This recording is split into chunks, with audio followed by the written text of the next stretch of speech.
Test.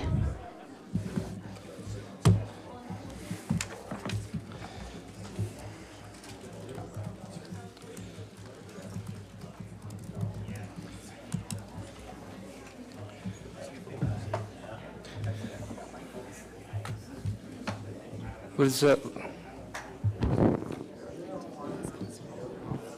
Okay. And the gray hat? And the backpack? Okay. Thank you.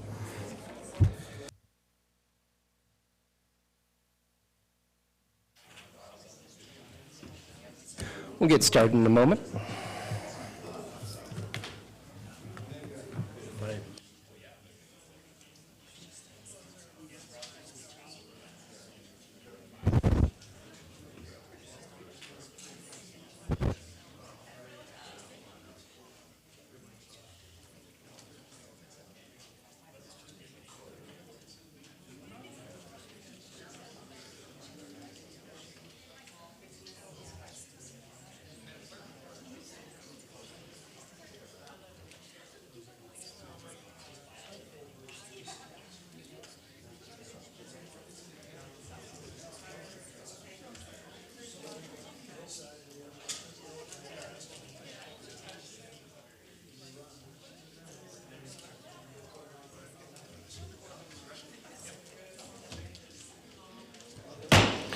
Welcome, everyone. We are returning. This is the Thursday, June 6th meeting of the Clearlake City Council. Mr. Jones, anything to report from closed session? Yes, there is no reportable action from closed session. Thank you. Madam Clerk, can you give us the roll? Councilmember Slotin. Here. Councilmember Purdock. Here. Councilmember Kramer. Here. Vice Mayor Overton. Here. And Mayor Claffey. Here. All rise for the Pledge of Allegiance.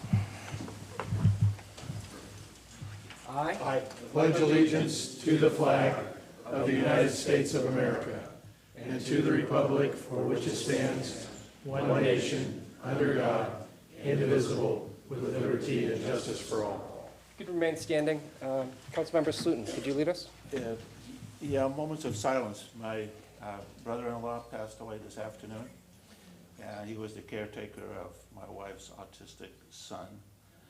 So it's quite a shock for good old Willie. Thank you. A moment of silence, please.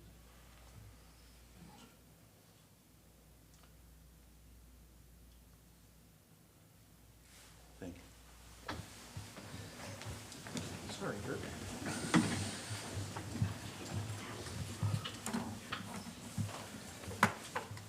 Mr. Floor, any changes to the agenda? No modifications, Mr. Mayor. Make a motion to accept the agenda as submitted. Second. All those in favor, please vote in your portal. Aye.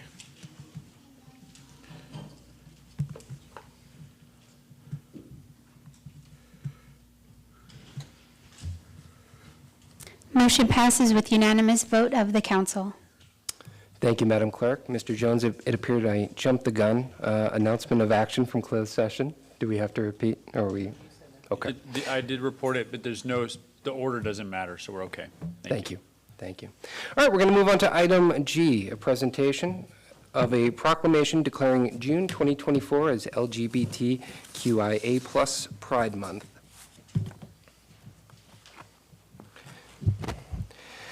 Whereas our nation was founded on the principle of equal rights for all people, but the fulfillment of this promise has been long coming for many Americans. Some of the most inspiring moments in our history have arisen from the various civil rights movements that have brought one group after another from the margins to the mainstream of American society.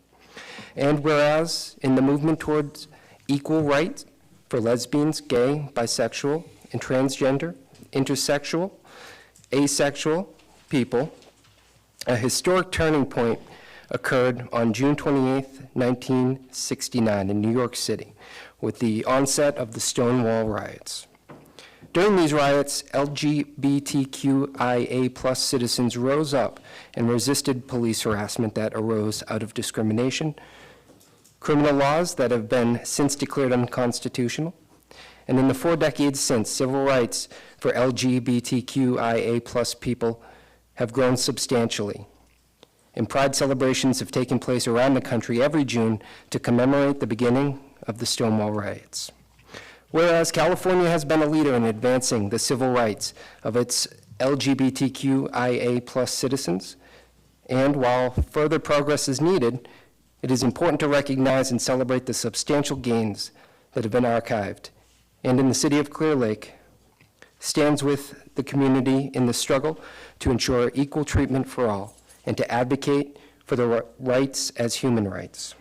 Now, therefore, the City Council of the City of Clearlake does hereby proclaim June 2024 as LGBTQIA+ Pride Month in Clearlake, and advocates for protections of all individuals to make our community a place where all people, regardless of their sexual orientation, gender identity, or gender expression, are treated with dignity and respect. Signed, the 6th day of June, 2024. And do we have someone who'd like to come on up?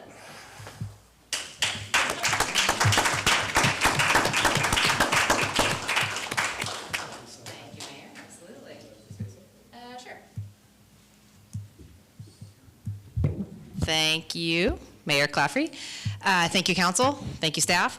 It is really important. This always means something for everybody in the community to know that there are safe spaces out there, to know wherever you are on the spectrum, super gay, super straight, wherever you are, just support one another. You know, this is because there was some violence back in the day, and we're hopefully moving towards a place where there's not that. So, yeah, thanks for the city. Thanks for knowing that there are always safe spaces out there, online, in the community. Just ask, raise your hand and ask if you're feeling it. So, as our friends say, protects trans kids, protects all our kids. Love is love. Right on. Thank you so much. Thanks to everybody who came out. Right on.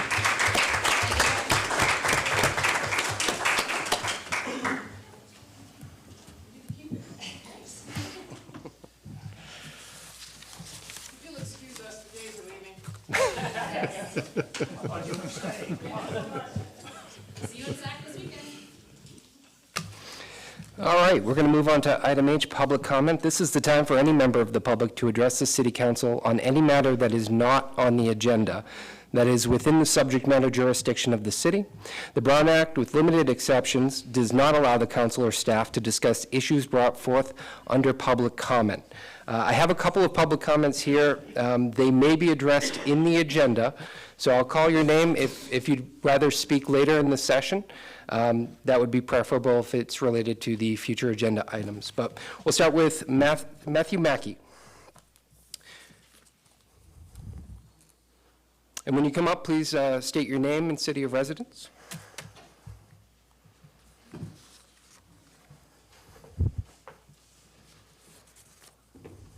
Good evening.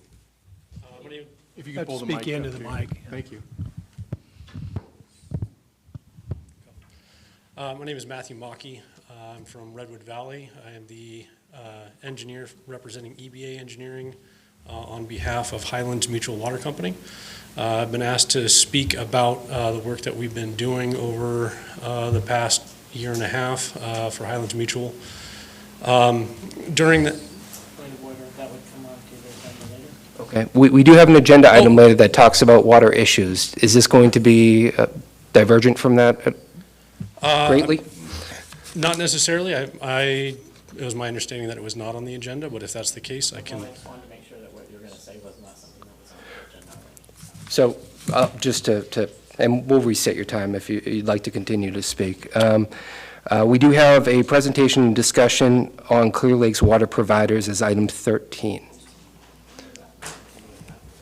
I'm sorry? Has that nothing to do with what's already on the agenda? If that's the case, I can wait until Yeah. item 13 and Well, and I'll call you up first. thank for you that. very much. Yeah. Thank you, Vice Mayor Overton. Michael Graves.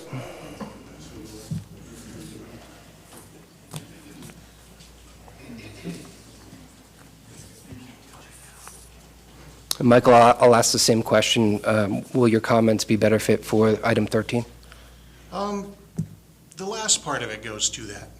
Okay, then Should I go proceed. ahead and begin? If you think it's, Excuse me. My name is Michael Graves, and I live in Clearlake.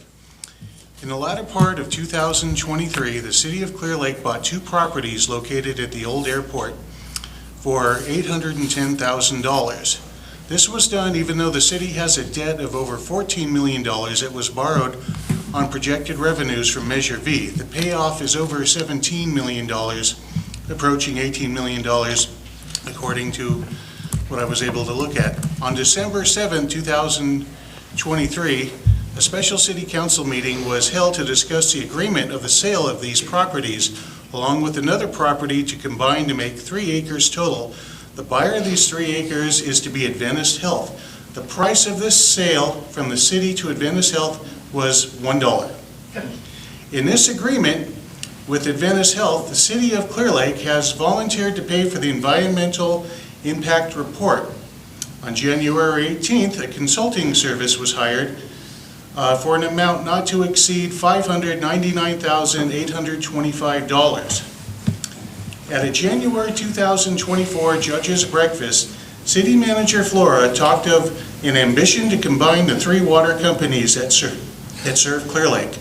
He also noted that the Golden State Water Company is privately owned and would take an act of eminent domain to acquire, and the city would have to pay Golden State for future revenues that would be very costly. So you see, the city cannot combine these 3 companies under its banner. The city's real plan, in my opinion, is to take control of the Highlands Mutual Water Company using any means necessary away from its owners, who are its customers, by hook or by crook. What?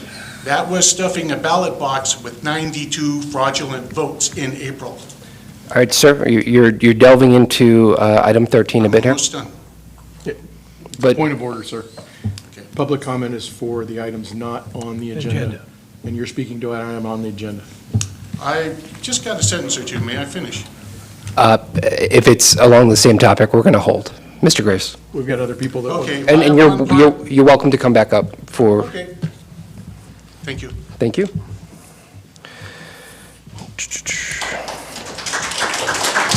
Brian Hughes. I'm sorry, Brian Hughes. Again, same disclaimer, if it's about item 13, would, Which comment card is that in reference to? I just have your name on one and your name plus Highlands Water on the other, so. Yeah, I will speak to the first one. Good afternoon, everyone, evening. My name is Brian Hughes. I'm speaking on my own behalf, not on behalf of Highlands Water Company or the firm that I work for. Can you speak into the mic? The folks in the back can't hear you. Good afternoon. Is that better? Thank you. All right. My name is Brian Hughes. I'm not speaking on behalf of Highlands Water Company. I am not speaking on behalf of the firm that I work for. I'm speaking on behalf of myself. And I wanted to make the comment that it's difficult for someone like me to come and to continually make comments and to continually have to deal with issues such as this. You, the esteemed few that are able to sit behind that counter, are in a lot of power over the few that are here today and the many that are not here tonight. It's difficult for me because I want to have an open discussion. I want to be able to come and actually have a discussion. City council meetings are not for that. City council meetings are for comments and for you to discuss amongst yourself. What is a discussion? A discussion is a give and take of ideas and general thoughts. We can't do that here. We can't come and actually have a discussion with you. We can come and make a statement, like I am, but then you'll have a discussion and I'm no longer able to make a comment on said discussion. You might be able to open it up again, but then how often are you going to do that? How often are you actually going to listen, respond, and talk about the issues? These city council meetings are not discussions. I come, I hear you, you say, we'd love to have discussions. City manager constantly says, we want to have a meeting. Where are the meetings? The meetings are here at these city council meetings. These are the only opportunities that we have. It's frustrating. It's frustrating for me as a citizen. It's frustrating for me as a client. It's frustrating me as an attorney to not have the ability to serve my client with actual discussions. I would love the opportunity. I challenge you, I dare you to step from behind that podium and ask Highlands Water Company for a meeting for a discussion. Thank you. Thank you.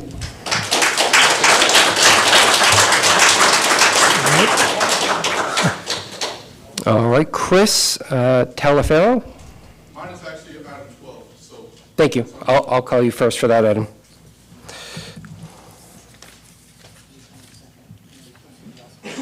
What's that? Item 12 is roads. Different item. All right, so that is all the submitted items. If you have a comment and you'd like to come forward, please state your name and your city of residence.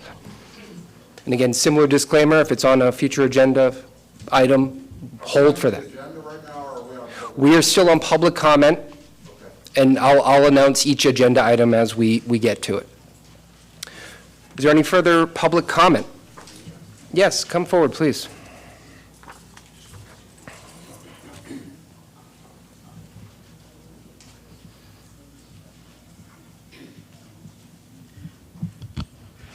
Hello, everyone. I'm Chris Wiley. I've been a resident and homeowner in Clearlake for the past 20-something years, and kind of nervous at this. But anyway, I wanted to know or get some information on how I can run for mayor of Clearlake.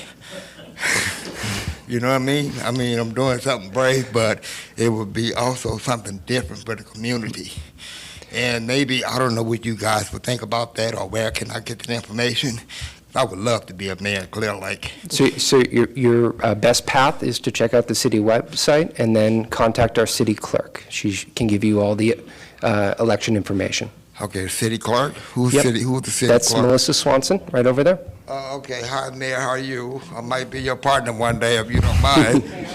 Oh, Mayor, okay. Well, it sounds like you're taking my job, so Yeah. she might be your partner. Okay. Thank you so much. You're welcome. All right. And her contact information should be on the website for you. Thank you. You're welcome.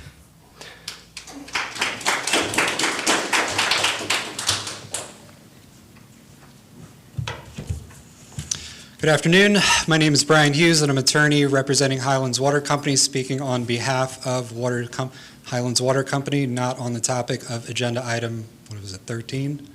All right. Again, I feel frustrated. As an attorney, I have a duty of ethics. As a former federal attorney, I had a duty of ethics for them as well. I want to make sure everyone can hear me, to not mislead the public. It's just not ethically okay. And I have a problem when it happens in the public sphere.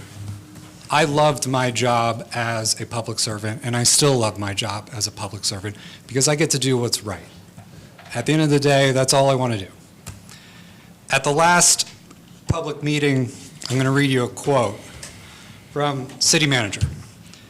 And this was his final thought on his, I guess it was his city report. As a final thought, you might ask, have Highlands and the city discussed their disagreements directly? We asked Highlands Board of Directors for a meeting with the city council members, but that was refused through their attorney, and city attorney quoted, absolutely no interest in meeting with city representatives. You, Mr. Mayor, after he finished, said, thank you for sharing the city's perspective on this. Claiming that that was the city's perspective, that Highlands attorney said that. Unfortunately, that was a misrepresentation and a lie completely. A lie of omission. I have the email, which was emailed to all of you, so I don't need to share it, with the statement that the city manager was referencing. And I'll read that in full. To inform the city council that they have absolutely no interest in meeting with city representatives and or considering any form of consolidation with the city. problem with this is that the speech that the city manager gave last time makes it appear as though Highlands just doesn't want to talk to you about anything. We don't want to talk about consolidation. We would love to talk about anything else that the city might wish. Again, I challenge you to come from behind the podium to have a discussion with Highlands Water Company rather than to be protected from the public from where you sit now. Thank you. Mr. Jones, can you just, because I don't want there to be an error on the record here, can you clarify that email and Yeah, I think we will, when we get to item 13, I think that's a more appropriate place as opposed to in this sphere, but yeah. All right, thank you, Mr. Jones. Next person, please.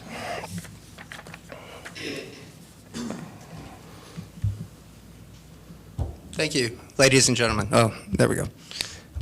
Can you just, your name and city of residence, please? Oh, name. My name is Charles Maverick Thompson, and city of residence is Clearlake Oaks. So, introducing myself, I've only lived in the county for about 2.5 years now. I've seen a lot of good things that have been going on here. I'm just dissolved the new Cub Scout pack that we started about 1.5 years ago just because council wasn't working out. But I am currently the finance officer and chaplain for the American Legion, and then I'm also the adjutant for the VFW. So typically when I come to talk, I want to work cohesively. One of the things that I've noticed as far as being a part of any leadership organization is that you want to run as efficiently and optimally as possible. So the only thing that I'd like to add to anything that we go together on cohesively is if it ain't broke, don't fix it. That's all. Thank you. Do we have any other comments here in the chamber? Yes, please come forward.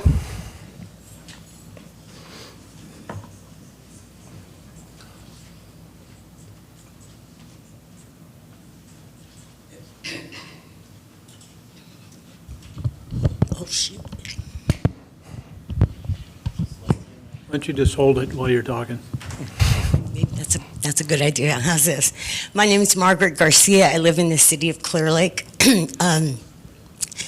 I've heard about the water issues that have been discussed, and of course I am all ears because I'm a resident of the city. I am actually here more so to speak about the roads and the road conditions. I unfortunately over the holiday weekend was coming down a road coming from work and hit a pothole, and that pothole flattened my tire like that.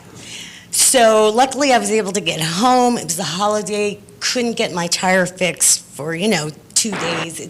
The whole holiday inconvenience, but I worked around it.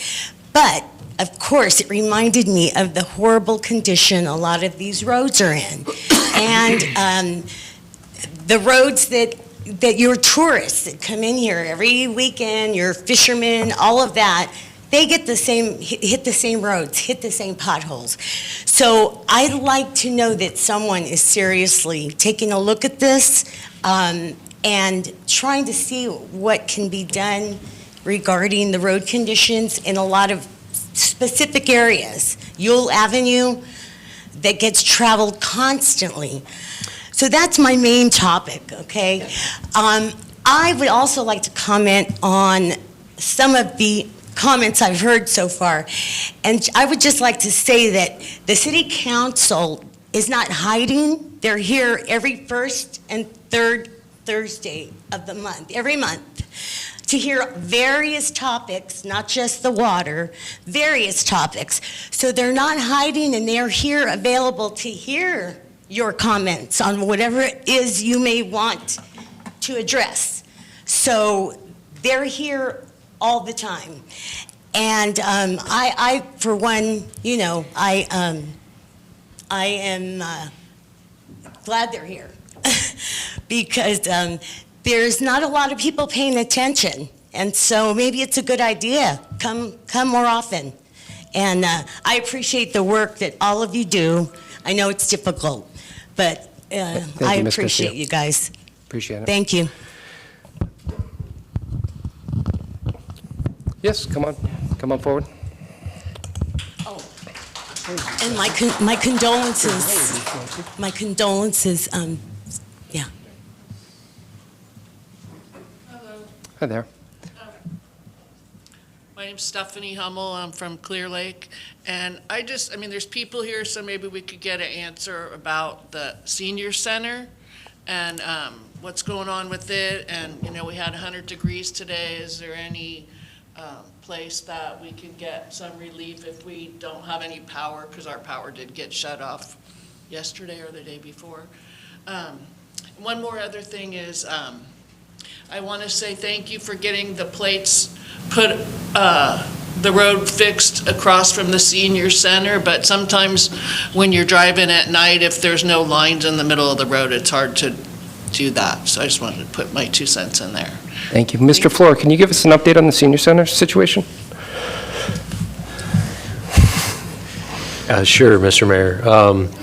So the project's essentially done with the exception of the new walk-in freezer, which is one of the key parts of the project. The unit was ordered in November. It was supposed to be delivered in May, which we thought was extraordinarily long, but it's still not here yet. So at this point, I think we're expecting it to ship by the end of June, and I don't think we have any more clarity other than that at this point. Got you. And the senior center, the organization is operating out of the Masonic Lodge, correct? That's correct. Those services. Thank you. Any other public comment? Yes. This is still public comment, so if it's on the agenda, please refrain. Clifford Gage Senior, citizen, tax-paying citizen of Clear Lake. I have one concern and one thing I would like to discuss with the water company. Number one, at the end of Cresta Avenue, the cross street is Hillcrest. There is a large pile of branches and leaves that is sitting on top of a fire hydrant. And I have emailed the fire marshal, code enforcement, I believe the mayor, and I've had the fire marshal come out and look, and it's still there, and it's June, and it's right behind my house, and a lot of the other neighbors have expressed their concern about it. The pile's been there for 3 years, and I've been trying to get it done for 3 years. And in the bigger picture, with all due respect to firefighters, they do a good job, but there's a lot of fuel lying around the Highlands area, and it needs to go, or they won't have a city left. Ask some people up in Paradise. And number two, I'm a shareholder in the water company. They do a good job. If the city can't get rid of the brush, it might make them think you can do a better job with the water company. Fuel for thought. Thank you. Thank you. Any other comments here in the chamber? Yes, please.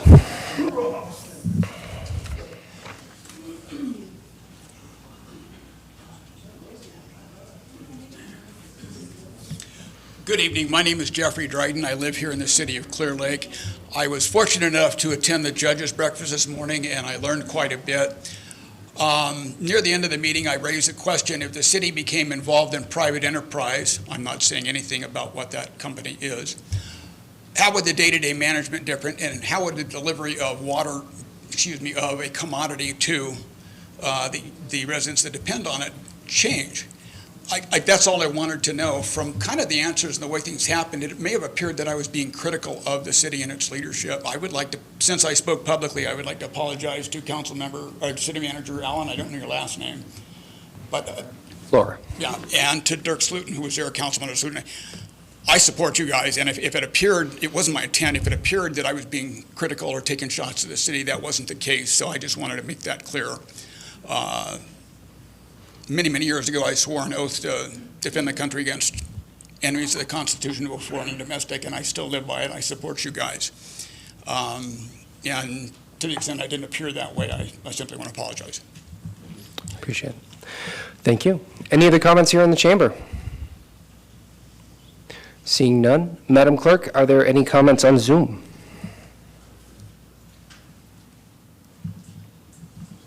There are no comments on the Zoom, Mr. Mayor. Thank you. All right, we'll move on to item I, consent agenda. Does any council member want to pull something from the consent agenda? Yes, I want to pull item number 7. Councilmember Slutin has requested to pull item 7. Do we need a second for that, or we just pull it? All right, we will pull item 7. Anyone from the public would like to pull an item, please come forward. Madam Clerk, any comments on Zoom? No comments on the Zoom, Mr. Mayor. Thank you, I'll bring it back. Make a motion to accept the consent agenda minus item 7. Second. I have a motion from Councilmember Purdock, a second from Councilmember Kramer. Please vote in your portal.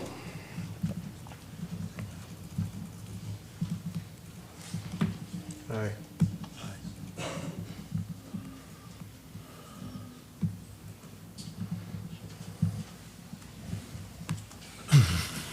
Motion passes with unanimous vote of the council. Thank you. Item 7, adoption of resolution number 2024-23, calling for and giving notice of the general municipal election. I really have only one comment on it, and that is that unlike the presidential election, you cannot be a city councilman with being a convicted felon. Just be aware when you apply. Thank you. Any other comments from the council? Any other comments here in the chamber? Madam Clerk, any comments on Zoom? There are no comments on Zoom. All right, I'll bring it back to the council. I move that we approve item number 7 of the consent agenda. I'll second. I have a motion from Councilmember Slutin, a second from Vice Mayor Overton. Please vote in your portal. Is there a thing to vote on? All those in favor? Aye. Aye. All those opposed? It passes unanimously, 5-0.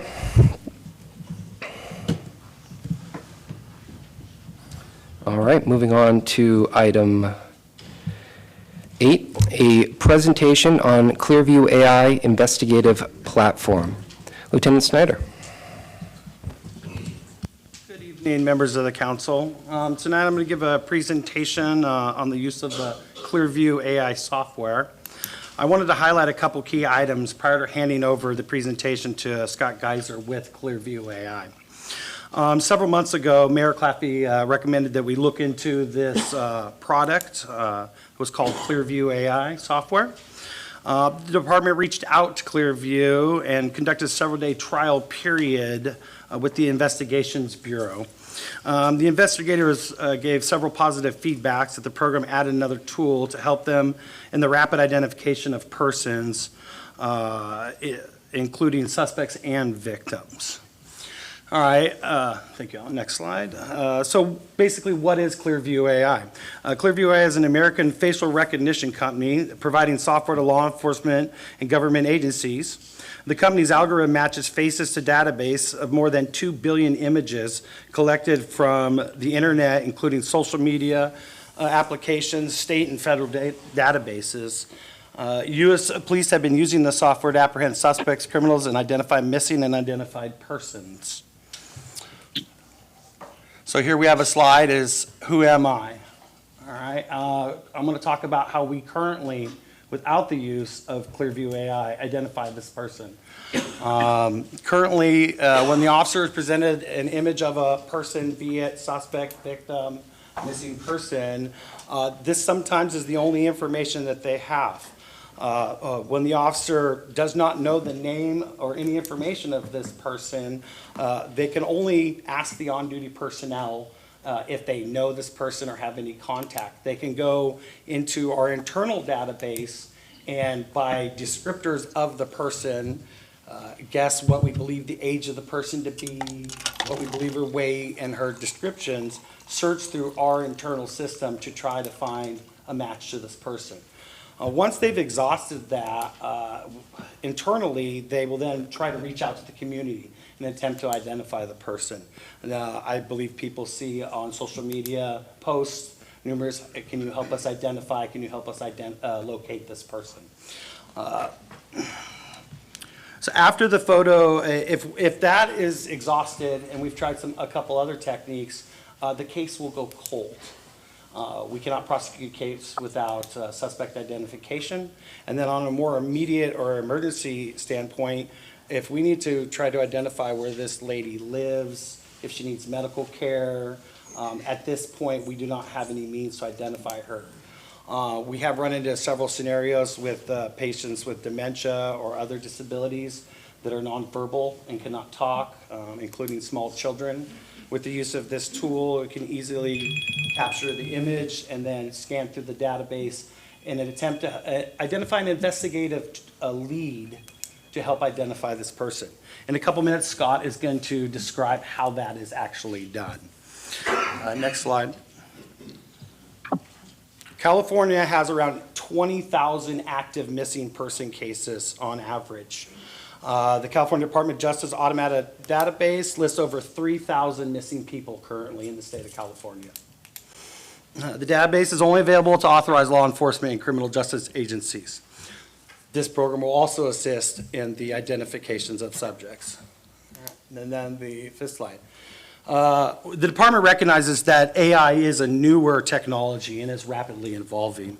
To be accountable, the department has added the following items in place for the use of Clearview AI. The user will receive a mandatory training course put on by the operations commander, which is me. The training includes a review of the department's AI policy, hands-on training on how to effectively use the software in various applications. Each user is required to complete an intake form with a case number and the type of an investigation for every search that they conduct. The user accounts are monitored and audited by the operations commander, which is myself. I have full view of all the accounts and what is being searched. All right, and now I'd like to turn this over to Scott Geiser with Clearview AI for how the technology actually works. Well, thank you so very much for having me, Mayor Claffey, and thank you, council members, for allowing me to join as well. It's great to see you again, Lieutenant Snyder.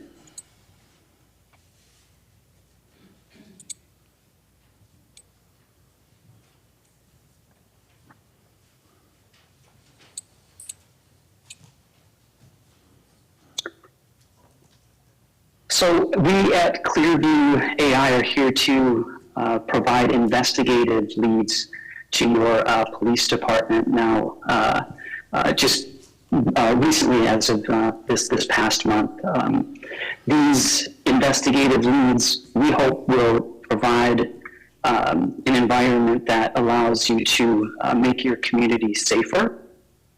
It's our vision to drastically reduce crime, fraud, and risk, and to provide support to your police department through lawful identification of persons of interest. As the lieutenant mentioned, the use cases are quite wide, from helping with this individual who has dementia to a theft or burglary to dangerous or violent crimes as well. We have been involved in victim identification, witness identification, suspect identifications as well. So with that, we're here to try to solve a problem given that trying to identify someone is sometimes impossible, but at minimum it takes a significant amount of time and resources using the traditional methods. Those methods are tried and true, and they've been here a long time, but hopefully we can help with adding some additional speed to the process, as well as casting a much wider net. As the lieutenant mentioned, that traditional way of sending out a bolo has its limits, and here at Clearview, we believe that with our large database of faces, to be clear, that's over 40 billion images that have been gathered from the open internet. All of the content within our database is content that you and I could go find publicly ourselves. The beauty of us at Clearview is we can bring that information back in moments. The other big piece of the puzzle that we offer here at Clearview is the high-quality facial recognition. We're most proud of the fact that our wild category, which is a test that has been run by the National Institute of Standards and Technology, is something that we excel at, and that is why we hear so many success stories when our tool is in the hands of folks like within your police department. We're over 99% accurate across all demographics, and that goes back to the fact that our data set that we have is extremely large and extremely diverse, and that allows our AI to bring back better results in terms of investigative leads when an image of a face is probed across our database. As you can see here, according to sources we have, that traditional methods of identification could take upwards of 8 hours. With the tool of ours in your hands, that can be scaled down all the way to just around an hour. This next slide is truthfully like our very big differentiator, and you can see the size of that big circle there. We have over 40 billion images, and that's billion with a B. When you look at some of the other government databases that are out there being used by law enforcement, those all number in the millions.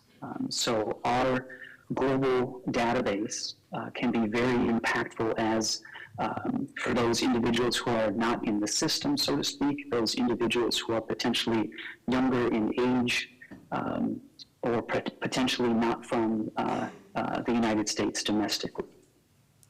So we have over 30 times more facial data than any other government or non-government entity today. Again, that #1 algorithm is 99% accurate at picking a single photo out of a lineup of 12 million persons. That's based on the testing that we submit to with the NIST. We're very dependable. We feel we are very fair because we are, the database itself is so diverse and so large that when you're probing across our database, your results are not skewed based on just having a mugshot in the system or just having a driver's license in the system, for example. So how does it actually work? We're able to, first and foremost, complete an investigative search by filling out an intake form.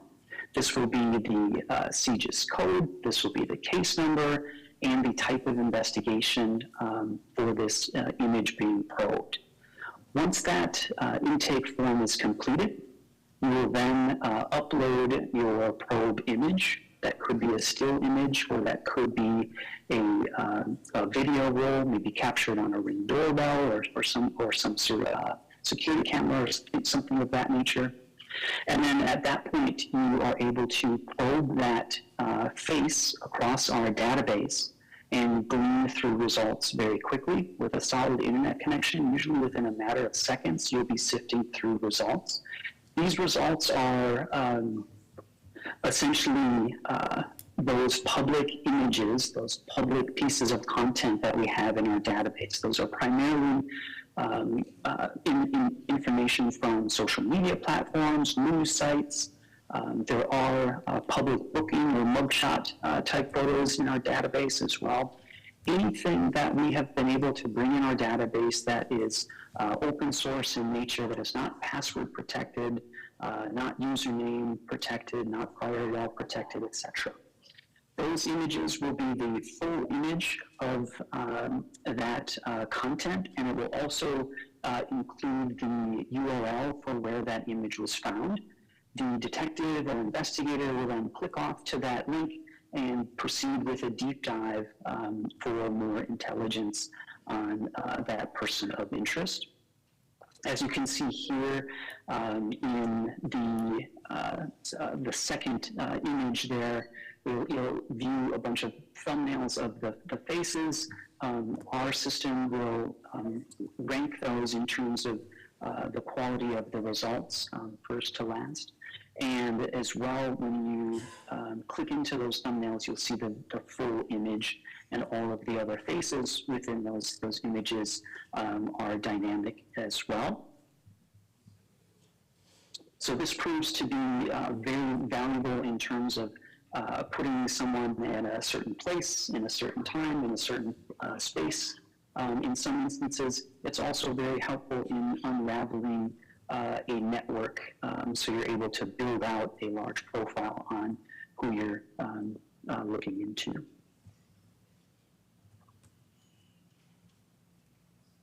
Once we supply those investigative leads, it is up to the individual who is probing that image to then corroborate that information using their traditional sources and methods. Here at Clearview, we're simply supplying investigative leads very quickly, similar to an anonymous tip on the phone.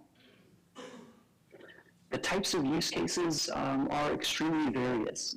Just imagine any time you have an image of a face that could be probed across our database. So we've heard success stories involving a very large amount of cases.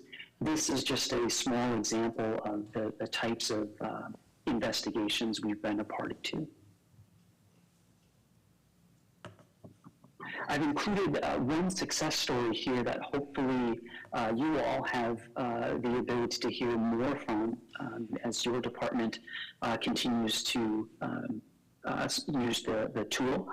This example is a jewelry store theft where a suspect who had traveled over 60 miles to rob their jewelry store evaded capture, but ultimately through the video surveillance footage and connecting that individual to the female accomplice led to the identification of that suspect, ultimately the apprehension of that individual and the recovery of those stolen goods, even a stolen firearm that was in their possession.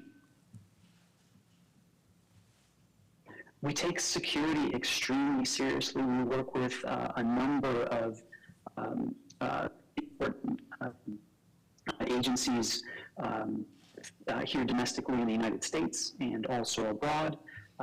As part of that, we go through a SOC 2 Type 2 privacy certification. That is something that we've been maintaining since 2022, and that is ongoing here today. That provides different audit controls, different data controls, and a number of other programs that we use here at Clearview to keep us safe and to keep our partners in law enforcement safe. These are a few examples of what we heard here in general from our law enforcement partners, that with us in their hands, they're able to spend less time behind their desks, lower costs associated with their investigations and overtime, higher clearance rates, increased officer safety, more time to proactively serve the community, and also reduced backlogs.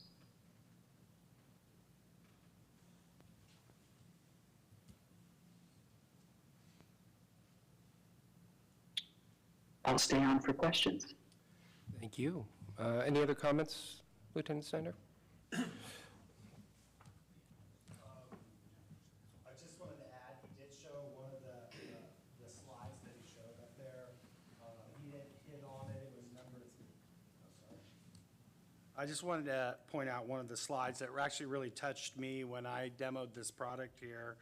I don't know if Scott can really quickly go over it. This suspect in the background had I believe a subject held hostage at his house.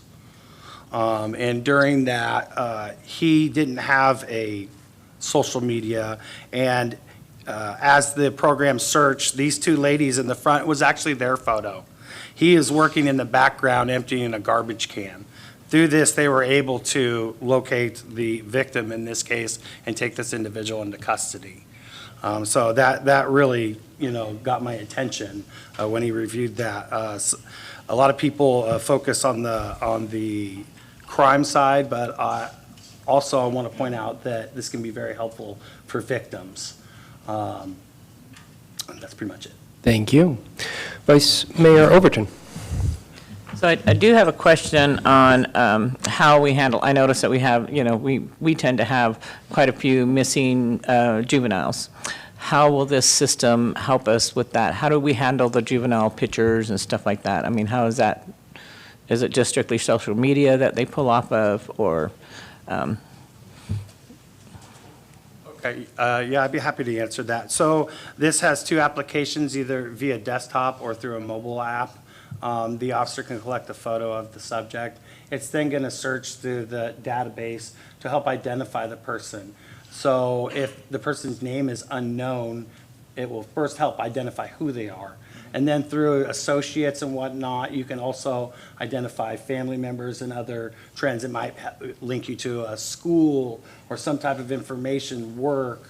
And once again, it's an investigative lead. It's not probable So it goes cause. through like Facebook stuff, and is that what I'm kind of getting like it goes through, like social medias, all the Facebooks, all those things that people post their pictures on, they have the right to search through, correct? Yeah, so as Scott added, it basically searches the internet for any public information. Okay. It would be like when you go onto Google and you search for a new car. This is kind of similar where we're asking a program to search for a face. And then the program is then going to bring back the information to say, this is what we found on the multiple platforms. So it doesn't only cover social media, it covers county bookings, it covers federal. I don't know if Scott wanted to jump in and add, there's multitudes of sources that it draws from, but it basically is all public information on the internet. Okay. All right, thank you. Seeing no other questions, I have a few questions. Lieutenant Snyder, so you said case number and type of investigation needs to be inputted. How often will those records be audited? I don't have a set time, but I audit them. I've been doing it every couple weeks. I currently only have 5 users using it. There's no set time frame as far as deletion, because if, say, it's a missing person that's still outstanding, the program will search for the missing person until you tell it to stop searching, okay? So if it's, once the case has been closed, then it would be archived and removed. But it would depend on what type of investigation you're conducting. So I guess my question is more on unauthorized access, right? With the ALPR, I believe we're auditing that every month, is that correct? Our policy doesn't require, but we're doing it more than that, so. Okay, all right. And does that sound like a similar There's no timeframe? limit on this, California law does not have a timeline on requirements for audits on it. We don't have a set time. Realistically on this, based on the amount of users and the data, we would do it at least quarterly. But likely with the amount of users we have, it can be done more often than that because it's not going to take a huge amount of time for 5 users. Understood. So other than the case number, the type of investigation, and presumably a photo, are we sharing any other data with Clearview AI? The only thing we share with Clearview is the image. Okay. And if I could jump in to make a distinction there. Go ahead, Scott. The image that is probed across our database, that is private to the officer or detective or the user who is probing that image, aside from, for example, Lieutenant Snyder, who is an admin and he can see everything. Those images that your department is probing across our database never become a part of our Clearview AI database. Excellent. Thank you for that clarification. Of course, you're welcome. And then one final question for you, Lieutenant Snyder. It sounds like right now this is a manual process. We're not pulling images passively from our ALPR or from our surveillance cameras and automatically feeding them through this system, correct? No, absolutely not. Excellent. Mr. Geisler, two questions for you. I know this technology is advancing rapidly. There was at least some news that facial recognition was less effective for some folks with different ethnic backgrounds. But your confidence rate seems really high. What's changed in the last few years? Well, I think there was probably a bit of misinformation surrounding some of those early facial recognition technology algorithms. We believe that there was bias involved. Here at Clearview, we have an advantage because our data set is so large, and that makes it diverse. And our AI then is trained on a much broader set of images. And the end result of that, when we go under the ringer via NIST testing, across all demographics, we come back with a very high accuracy rate, typically around 99% or higher. Other modern facial recognition technology algorithms are not very far away from us as well. So there have been quite a few advancements in the quality of the algorithm. I believe part of that is just time, part of that is improved technology. But as I mentioned here at Clearview, we've got a bit of an advantage based on the data set that we have. Our training can be more comprehensive, and ultimately that helps in terms of those other demographics. Another point of distinction that's, I believe, important here is we are simply supplying investigative leads. Our training will always stress that a human must be kept in the loop, and any good for facial recognition technology policy will have a step in there to allow for peer-to-peer review, where two investigators, two colleagues can take a pause and validate that they believe the image or the lead that we've presented is viable. And one last question. This is obviously a powerful tool. How do you safeguard against unauthorized access on your platform? So part of our SOC 2 certification is data controls internally with our employees here at Clearview. Our access control to the tool itself is performed by a variety of embedded controls here within. Every user who gets access into our system is required to be a part of a training as well. No account gets activated without those trainings occurring. We partner with some global agencies that are under threat, and we take security threats extremely seriously. We have a bug bounty program, and we have a number of other protocols in place to maintain security, as well as there are agencies here within the U.S. that expect the same. So we are doing everything possible to stay in front of any sort of access control issues. Thank you. But Councilmember Slutin. Where are you located? So I myself am speaking to you from Phoenix, Arizona. Our corporate office is in Manhattan, but the employees at Clearview are all fortunate enough to work remote, so we are everywhere and at once. All right, thank you. Thank you. Thank you, Lieutenant Snyder. We'll open it up to the public now. If you have a comment or a question, please come forward and state your name and ask your question.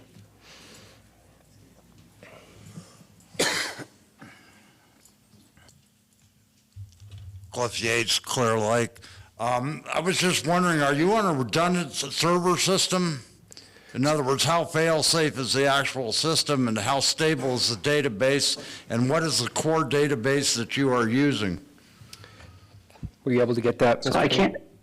Yeah, yes, sir. Yes, sir. I can't specifically name the database, but we do have or work with data centers right here in the United States, and they themselves have multiple redundancies. Off-site redundancy? I'm not exactly sure about that, but I believe so, yes, sir. All right, thank you. Thank you, sir. Any other questions here in the chamber? Yes, please come forward.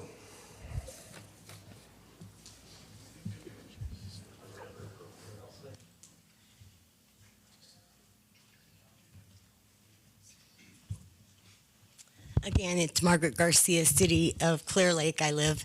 Again, Mr. Mayor, I appreciate your inquisitive and thoughtful questions about things like this, and I know that your job is not an easy one. Again, I appreciate you. My question on this is, I have for instance, I had a situation a couple of weeks ago that someone was visiting my home, and their truck was outside parked. He's a carpenter, so he had some tools in the back of his vehicle. Daylight time, and his things got stolen. A good few of his things got taken right out of the bed of his truck. He was going to call. He didn't. He ended up not calling it in. But I'm curious as to this program, and would there be any way that that could have assisted us with this particular circumstance? And there were particular tools, particular color. I don't know if any, I mean, we have no idea who it was, but I'm wondering if there's any. Ms. Garcia, it sounds like step one, you should file a report. Right. Step two, you'd need an image of the individual. Okay, so in other words, they couldn't look at intersections or look for people carrying a, you know, a Lieutenant bunch of Snyder, why tools, don't red you, tool cases, Milwaukee, you know, things like that. Could that have been done? Lieutenant Snyder, do you want to? So it scans for facial images, okay? It doesn't scan for anything other than facial recognition. So Yeah, we if a definitely video or photo is presented to the department in an investigation, it could be applied to this program. I will add that this program is just another tool. It is not perfect. Depending on the image quality and the angle of the image, sometimes, you know, the image is too low of quality and it cannot find the subject. So I just want to point out that it is not 100%, but with a clear image, yes, it can then be run through the Clearview AI program. All right, I appreciate that, and you're absolutely right. Mr. Mayor, if I could, just briefly, so if you had a security camera on your house that identified the subject, you could file a police report, share that video with the police, and they can run it through the database and try to identify it. That's another great idea. Thank you so much.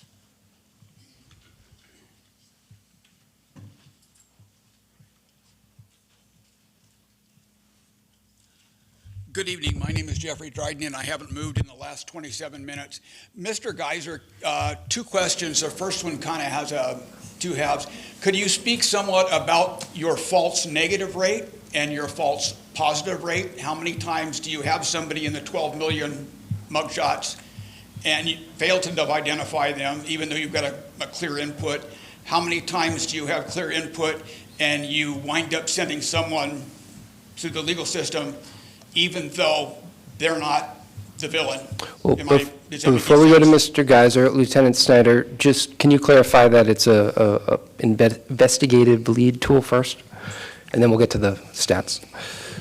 Yes, it's an investigative tool. It is not something that an arrest can be made. It basically sends the officer to where that image was found on what source. So it's going to have a link to a Facebook page, a booking photo. It's then on the officer to go out and actually conduct an investigation. It's not something that would be presented to the courts for identification purposes. Thank you. That also covered my second question. I appreciate your help, both Okay. of you and Mr. Geiser. Thank you. Thank you. Any other questions here in the chamber? Seeing none, Madam Clerk, any questions on Zoom? There are no questions on the Zoom, Mr. Mayor. Thank you. I'll bring it back to council.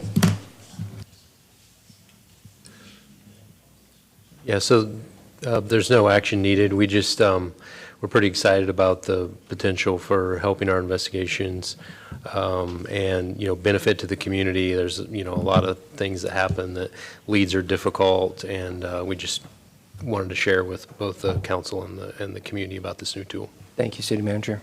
Councilmember Purdock. Well, I'd just like to thank the police department and your progressive actions to bring this to us.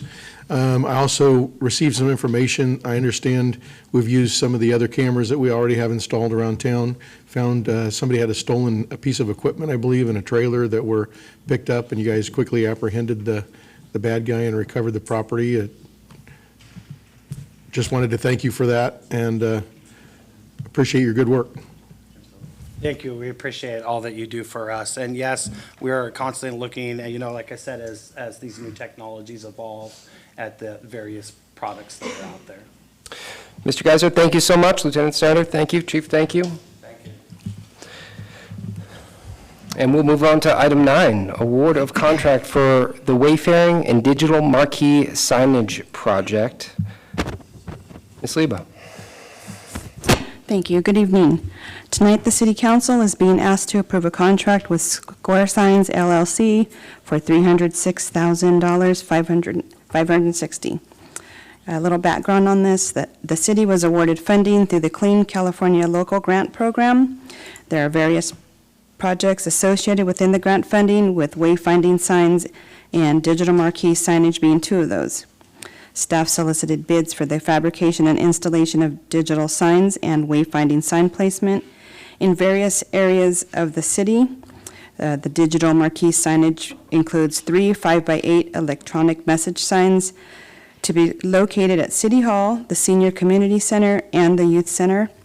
The wayfinding signs include 16 signs around the city installed in the city right-of-way to direct residents and visitors to key points of interest. On the digital marquee signage project, we received 2 bids, with the low bidder being Square Signs LLC for $219,920.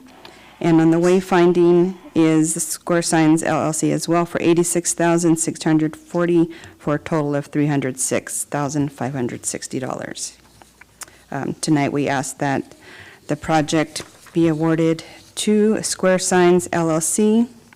Move to approve the contract and authorize the city manager to approve up to 10% in contract changes. Thank you, Director. Any questions from the council? Seeing none. Any questions here in the chamber? Madam Clerk, any comments on Zoom? There are no comments on the Zoom, Mr. Mayor. I'll bring it back to council. Mr. Mayor, if I could just add on really briefly, we got this grant quite some time ago. This is through Caltrans. It's been very difficult getting some of these approved. This is kind of the first wave of it. There are some other signs, including the large gateway monument signs along Highway 53 that are working through the process and should be coming back to the council for approval soon. I do have one question. The gateway signs, just to clarify, are electronic as well, or no, they're not? Okay, the marquee signs are. All right, any other questions or comment from the council? Seeing none?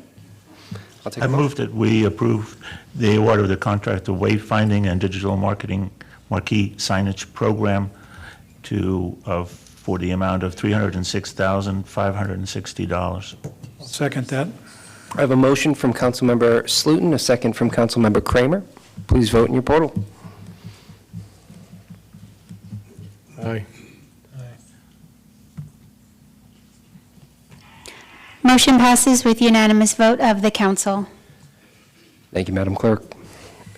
Item 10, award of contract for the South Ballpark, that's my Boston accent, South Ballpark Road Rehabilitation Project. Director Leba. Mr. Mayor, before you jump in, Director Leba is going to, so there's 3 contracts here for approval.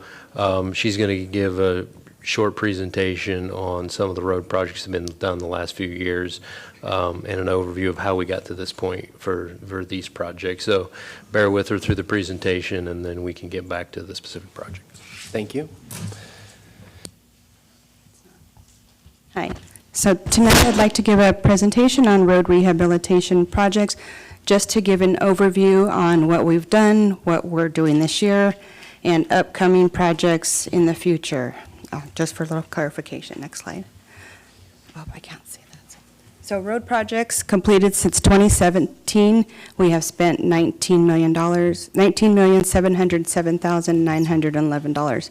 In total, with the list of the projects on the screen, Moss Davis Microsurface, Meadowbrook Drive, Highlands Harbor, Pine Street, Country Club, Phillips and 18th Avenue, 2020 Chip Seal, Pearl and Emery Avenue, 2021 Chip Seal, 2nd and Modoc, Lakeshore Sulphur Fire Project, Alveda, Howard, Mullen, Acacia, and Gulf, the 2022 Chip Seal, 2023 Chip Seal, Dam Road Extension, and Dam Road South Center Drive. Those are all of the projects that have been completed from 2017 to 2023. Next slide, yeah. Here, this map right here is color-coded. It's a little small, but in total, there has been 37.38 total miles of roadway projects completed in the various areas of the city. Next slide. So we have 28% in total of the public roadway system that has been rehabilitated since then. The city decided to move forward with debt financing, which was issued in June of 2022. This made it possible to put multiple paving projects out to bid at the same time, providing cost savings as a whole. The total financing was $14,755,000, with the cost of debt issuance being $135,188, leaving $14,619,811 available for projects. Now, some of this funding was used for the chip seal project last year, and along with design costs for 3 of the large projects that we are speaking about tonight. At the end of that, all the costs deducted, we now have $12,690,000 available for construction. So in the coming years, after we do these projects, the focus will be shifted back to the 5-year Measure V plan. 2024 projects include the Clearlake Park area streets pavement rehabilitation project, the Tree Streets area pavement rehabilitation, and South Ballpark area pavement rehabilitation, all funded by Measure V. Future road projects is the 18th Avenue extension, which is a new roadway. We have Arrowhead Burns Valley, a pavement rehabilitation, which is in design right now. We have 36th Avenue also in design from Phillips, I believe, to is it Eureka? We have the Lakeshore Drive streetscapes under design right now. It's a sidewalk and pavement rehabilitation. And the Dam Road Roundabout, a traffic safety improvement design has now begun on that for future construction. All of those projects there are non-Measure V funds, either grant funded or local funds. This is the map right here, 18 miles of roadway projects that we are paving beginning next month, with Clearlake Park being the largest one. Well, next slide. And this is a map of the projects we have done, including the 2024 projects. 55.38 miles will have been rehabilitated, 43.95% of all public roadways.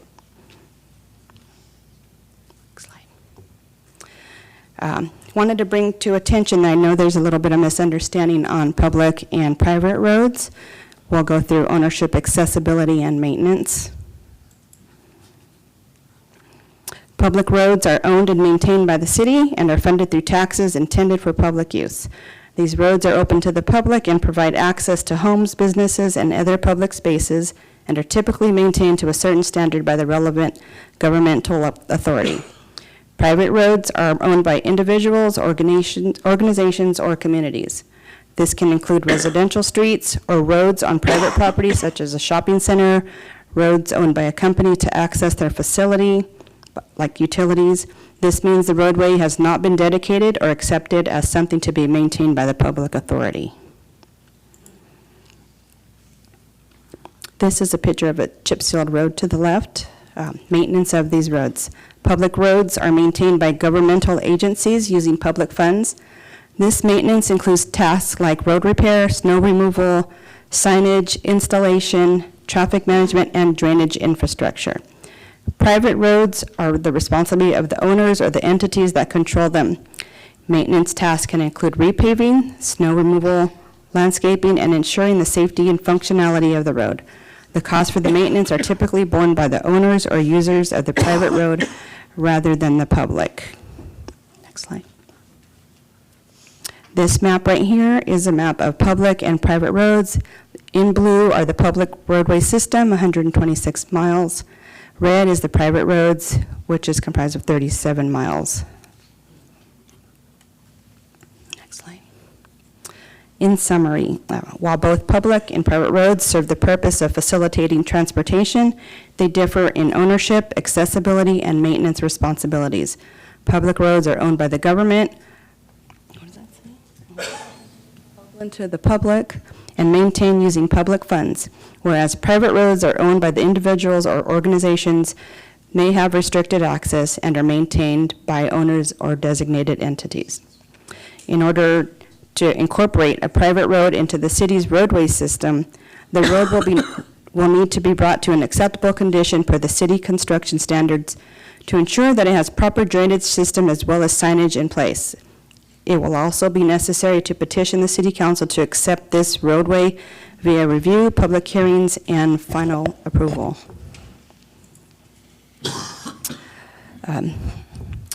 Service requests can be submitted in person or online at the link shown on the screen. So I know it's a little bit difficult to understand whether your road is public or private. That's why we showed the map tonight, and it's kind of hard to tell if your road's been paved or not. Unless you're seeing it in front of your home, it's kind of hard to see where things are getting done. But so this overview tonight is to show you what we have done, what we're doing, and what we're going to be doing in the future. Are there any questions? Thank you so much, Director. One moment, we'll get to you. So 55 miles of road. What's the timeline? When did you really kick this off, just so I'm clear? Kick off the projects? Or, like, what's the time scale here? 2017. Yeah, 2017. That's when Measure V Measure money V. started coming. About 2018, when it actually started. 2017. Yeah, not all of it was funded by Measure V. Some of it was local funds along the way. Therefore, it started in 2017. Then when Measure V kicked in, we really started doing different things. Thank you. Councilmember Kramer. Yeah, just to clarify, going back prior to 2017, when our citizens approved Measure V, what was our annual road maintenance budget? Just in round numbers. It's approximately $100,000 a year. About 100,000. And after the passing of Measure V, about, along with our, I know we also qualify for self-help grants. So with all that together, then approximately how much was our annual budget for road maintenance? Well, there's lots of ways to break that down, but Measure V revenues over $2.5 million, gas tax and SB1 revenues another $1 million. So that's kind of the ongoing revenue that comes in each year. But let's just go with the Measure V. So $2.5 million versus $100,000 prior to 2017. Sure looks to me like we're doing a heck of a lot better job of maintaining roads. Prior to that, I think, what was our pavement index? 37. Down in the low 30s. 37. Now it's at 50, right around 50. Comparing our roads to the county roads on that PMI, where are we? What position are we? We're at the top. We're at the top. That's something, isn't it? But we do maintain our roads. We still have potholes out there. Everybody does. We're not saying that we don't. But to say some of the comments we've had earlier tonight and in past meetings about the city doing a poor job of maintaining their roads, think about that. $100,000 prior to 2017, I would agree. We didn't have the money to maintain them. Since that time, we've repaved, 43% of the 126 miles of road that this city has.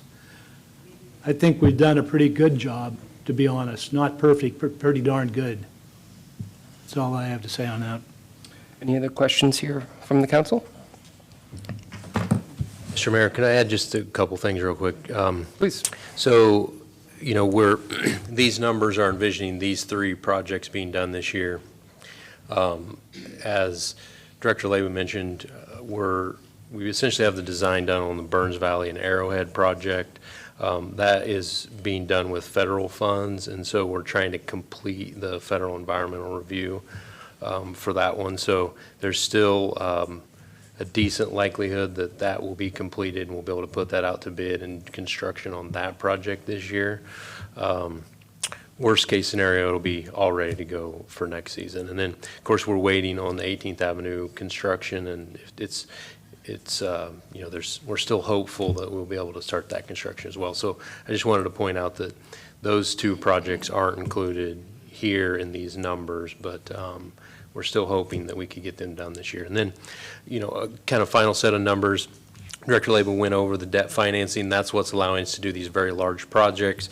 The intent of doing it is to do large projects in concentrated areas in order to receive cost savings. In fact, the bids that hopefully we'll be approving later came in, quite a bit below where our engineers' estimates were and we were expecting. And so if we are to use all of our contingency funds that we're asking for on these projects, we'll have over $500,000 left. And if we were not to use any of our contingency funds, we'd have a little over $1.6 million left for additional projects. And so, we aren't going to know till those are close to completion, but there is a time limit on spending this debt financing as well. So we'll be looking to pivot as quickly as we can to spend every one of those dollars, hopefully this year. So, Director Leyba, so I'm clear, it looks like most of Clearlake Park is covered there. I see big chunks over in the avenues. By doing larger projects, it allows you to operate more efficiently? Yes. Yes. All right. I wanted to add one more thing that is not probably understood by a lot of people. The cost to build a road is it's probably over $1 million a mile right now, and that doesn't include the design, environmental, any archaeological stuff, any trouble monitoring that we have to do out there as well, so that cost only increases the total cost of the project. Is that industry standard? Is there any, being in Lake County, being in a rural area, does that affect the price per mile at all? Affect the asphalt trucking. Well, the larger projects we found, we get better unit prices on things like asphalt, and we also get larger contractors often interested in doing projects that, can sharpen their pencils a little bit more, so. Thank you. All right, we'll open up for public comment now. If you have any questions or comments, please come forward.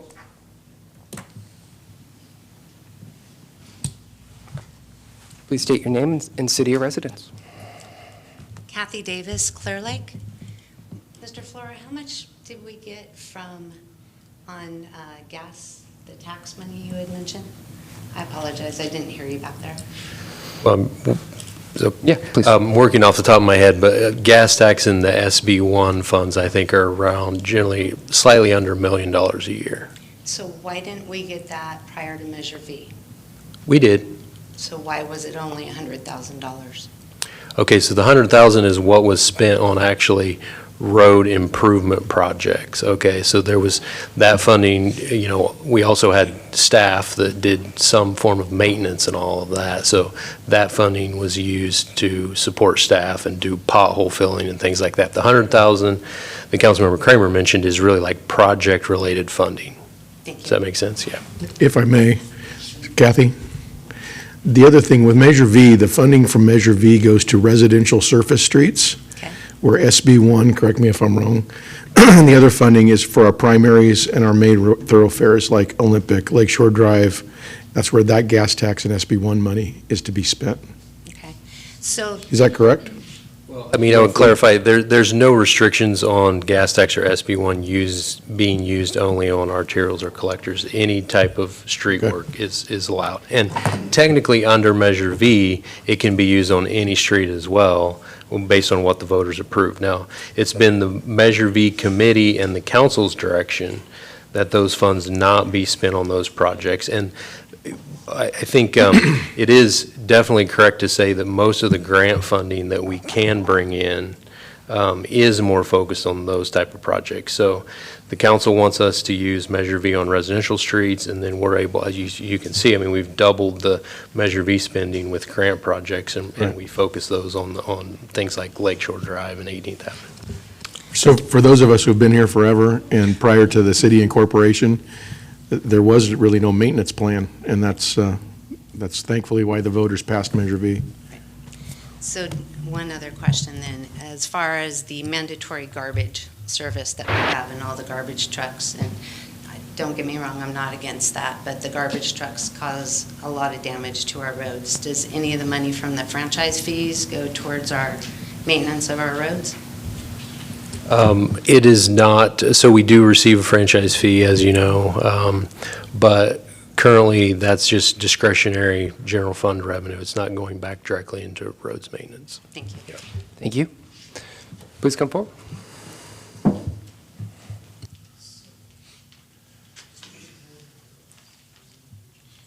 So, Chris Tolafero, City of Clear Lake resident, and I'm specifically going to talk about the Clear Lake Park Road.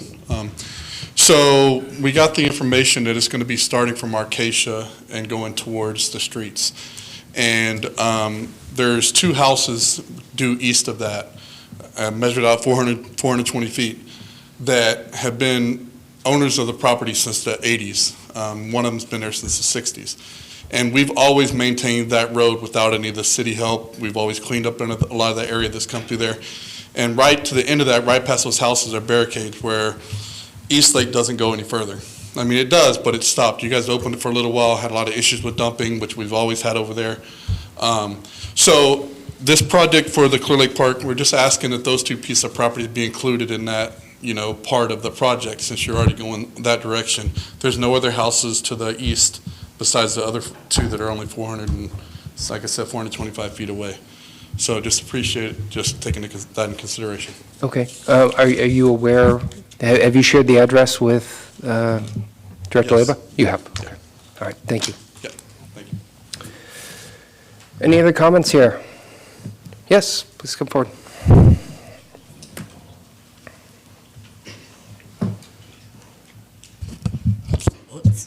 Again. Margaret Garcia, City of Clear Lake. Pretty well. As far as the numbers and trying to, you guys have been doing diligent work on the roads, granted. And as far as asking Public Works Director Leba, she's barely been here. She's new on the scene as far as, 2-3 years. 17. So I think you're putting her on the spot in a lot of your questions and the way you're directing it. She's doing a great job, I know that, and a lot better, in my opinion, than her predecessor. But, there's still, like a lot of the road work that you're talking about, 18th Avenue, where the ballpark's going in, which is, it's off my head right now, but those are roads that are being done around big projects that are being done. In my opinion, they're kind of being included, I don't know, but, the area around our Austin Park, which is a beautiful park, the roads are deteriorating. I don't know why they were not addressed when the road work was being done. Alveda got done, Ewell Avenue gets traveled like 500 times a day. The school buses are at the end of Ewell Avenue. They wreak havoc on the roads, and they line up right there. I am now, instead of going Ewell Avenue, I'm going in front of the school on a lot of my trips to the store. So that can cause problems with more traffic right in front of the school with the school kids and that type of thing. Because I'm tired of having my car just bump along the roadway.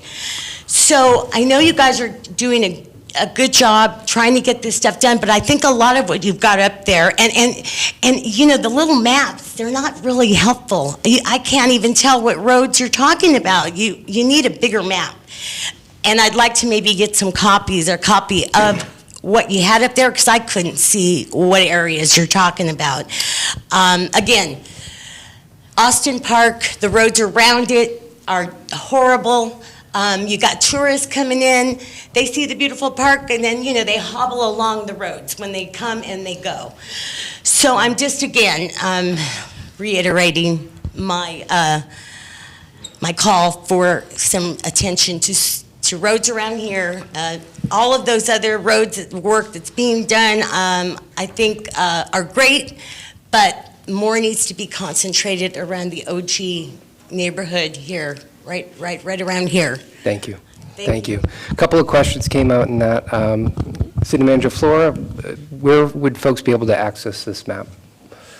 Well, I think we're going to do some sharing out of some of this information. We'll have some, larger maps, I think, displayed here in City Hall. We'll be putting some stuff on the website. But if you'd like to come down to City Hall, we'd be happy to print out some of them. Yeah.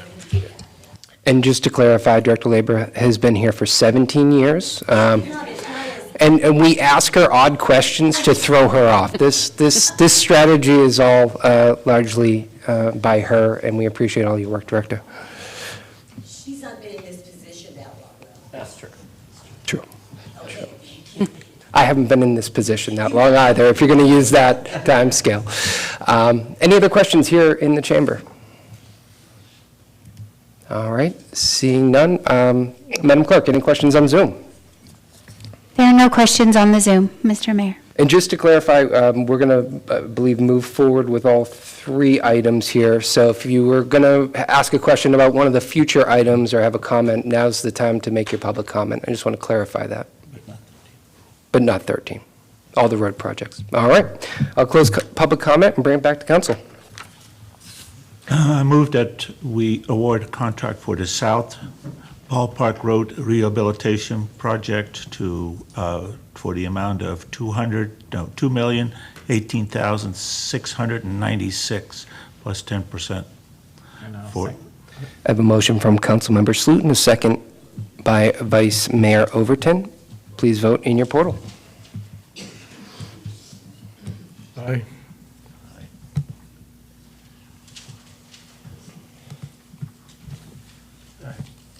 Motion passes with unanimous vote of the council.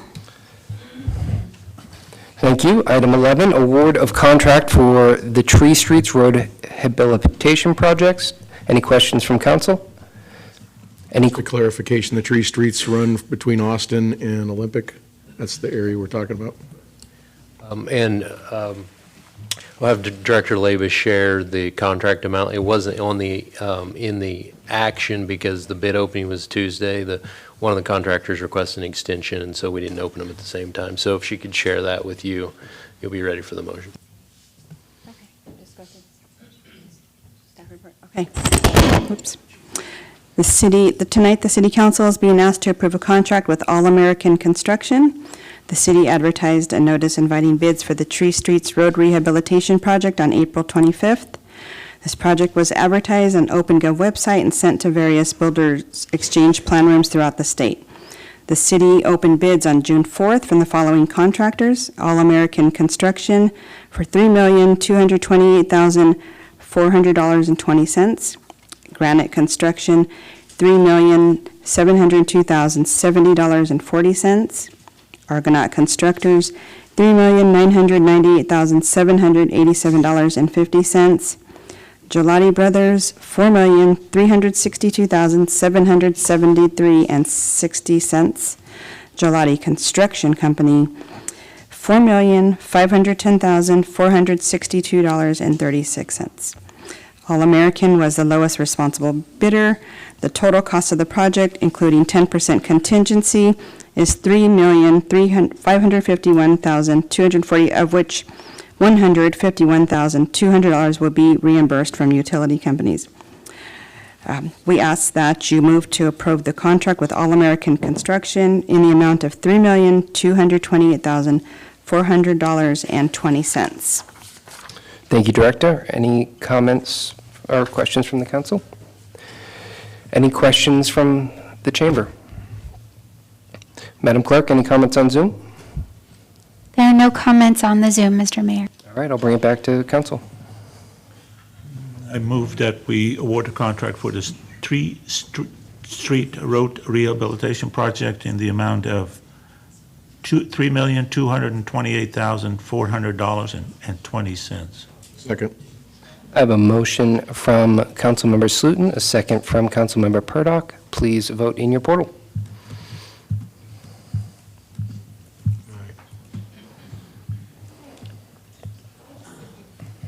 Motion passes with unanimous vote of the council. Thank you. Item 11, item 12, award of contract for the Clearlake Park Road Rehabilitation Project. Director Leba. Thank you, Mr. Mayor. Tonight, the City Council is being asked to approve a contract with Lehman Construction. The city advertised a notice inviting bids for the Clearlake Park Road Rehabilitation Project. These streets include, I believe it begins on 3rd Street all the way to 16th, part of Country Club, and some of Sulphur Bank Drive, just to get an overview of the roads that we are paving, and as well as Woodland Drive. We're going to be paving that one as well. Bids that came in is from Lehman Construction with $6,164,000, $2.40. Argonaut Construction, $6,648,222.30. All American Construction, $6,680,791.70. Granite Construction, $7,028,743.10. And Gelati Construction at $7,296,567.30. Lehman Construction was the lowest responsible bidder. Total net cost of the project is $6,164,002 with a 10% contingency minus utility reimbursements for a net cost of $6,637,606.64. We ask that you move to approve the contract with Lehman Construction in the amount of $6,164,002.40. I just want to note that that number is slightly different than shown on the net cost because it adds the contingency to the project. Thank you, Director. Any questions from the council? I want to make one comment, if that's all right, Council, and that is, earlier in the week, we did get a bid protest related to this project. The protest dealt with whether a notary acknowledgement, which was missing in the low bidder, was enough to make that a non-responsive bidder. So we did research that, determined that was a minor irregularity because the bid bond surety we contacted and asked, would you not satisfy the bond because of that lack of the notary? And they confirmed that it has no actual impact on the bond. So that would mean that the low bidder didn't get any benefit or advantage by being able to strategically or not do this. Long story short is that the low bidder is a responsible bidder, and the council is okay to award that bid. Thank you, Mr. Jones. Any questions from council? Any questions here in the chamber? Yes, come forward. Hi, Margaret Garcia, City of Clearlake. I'm wondering, I'm just assuming that the low bid, the low responsible bid, includes everything that all the other bids include. I'm just assuming those are being looked over thoroughly and, yeah, responsibly. The other question I have is how many people are on Zoom tonight?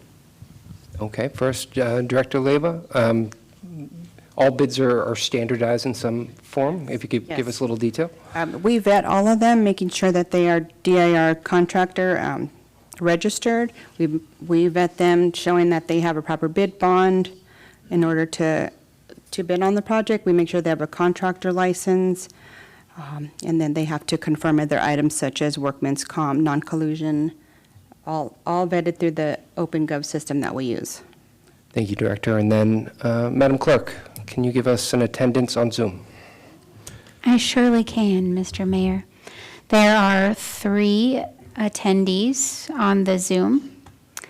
And I can also give you the YouTube stats if you would like those. Sure. Right now, there are 26 viewers on the city's YouTube channel. Thank you, Madam Clerk. Any other comments here in the chamber? Okay, seeing none. Any comments on Zoom? There are no comments on the Zoom, Mr. Mayor. And for those who are watching on YouTube, if you do log on to Zoom, the link is on our agenda, and you are welcome to comment during various agendized items. All right, I'll bring it back to council. Mr. Mayor, I'd like to make a motion to approve the contract of Lamont Construction in the amount of $6,164,002.40. Second. I have a motion from Councilmember Kramer, a second from Councilmember Purdock. Please vote in your portal. Just a comment here. We've approved over 12 million. Motion passes with the unanimous vote of the council. You have to wait for the Madam Clerk to say that. Thank you all. Director Labor, thank you for you and your team and all the work that you're doing to transform this city. Appreciate it. Yes, we can take a 5-minute recess. We will reconvene at 7:46. Longer thing, I just want to be able to stand up and stretch my legs.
discussion on Clear Lake's water providers.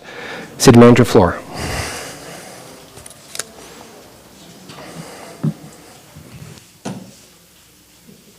Hang on one second. There we go. Okay, thank you, Mr. Mayor, council members. So I'd like to introduce you to Robert Roscoe, who is a consultant with GEI Consultants that's been working with the city for a little while now.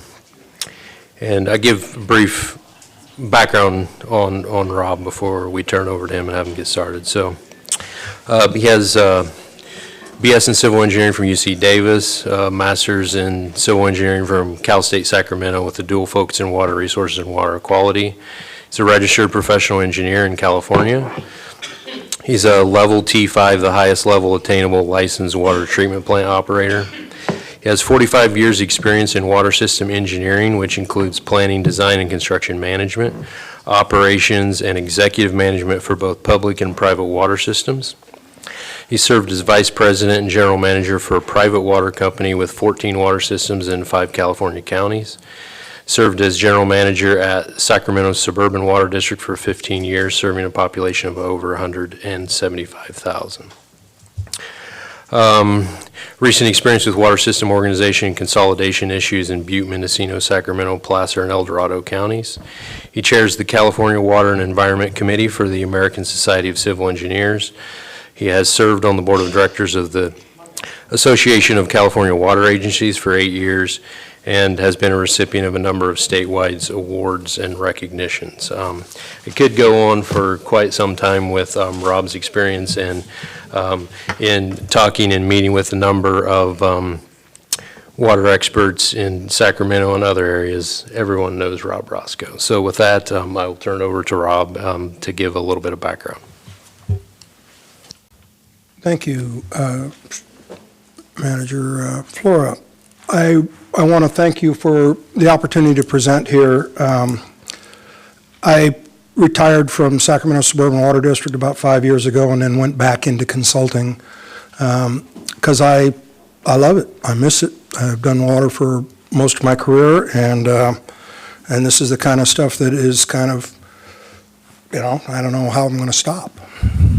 The topic tonight is water supply in the city of Clear Lake, and it's a little unusual in some respects and quite common in other respects.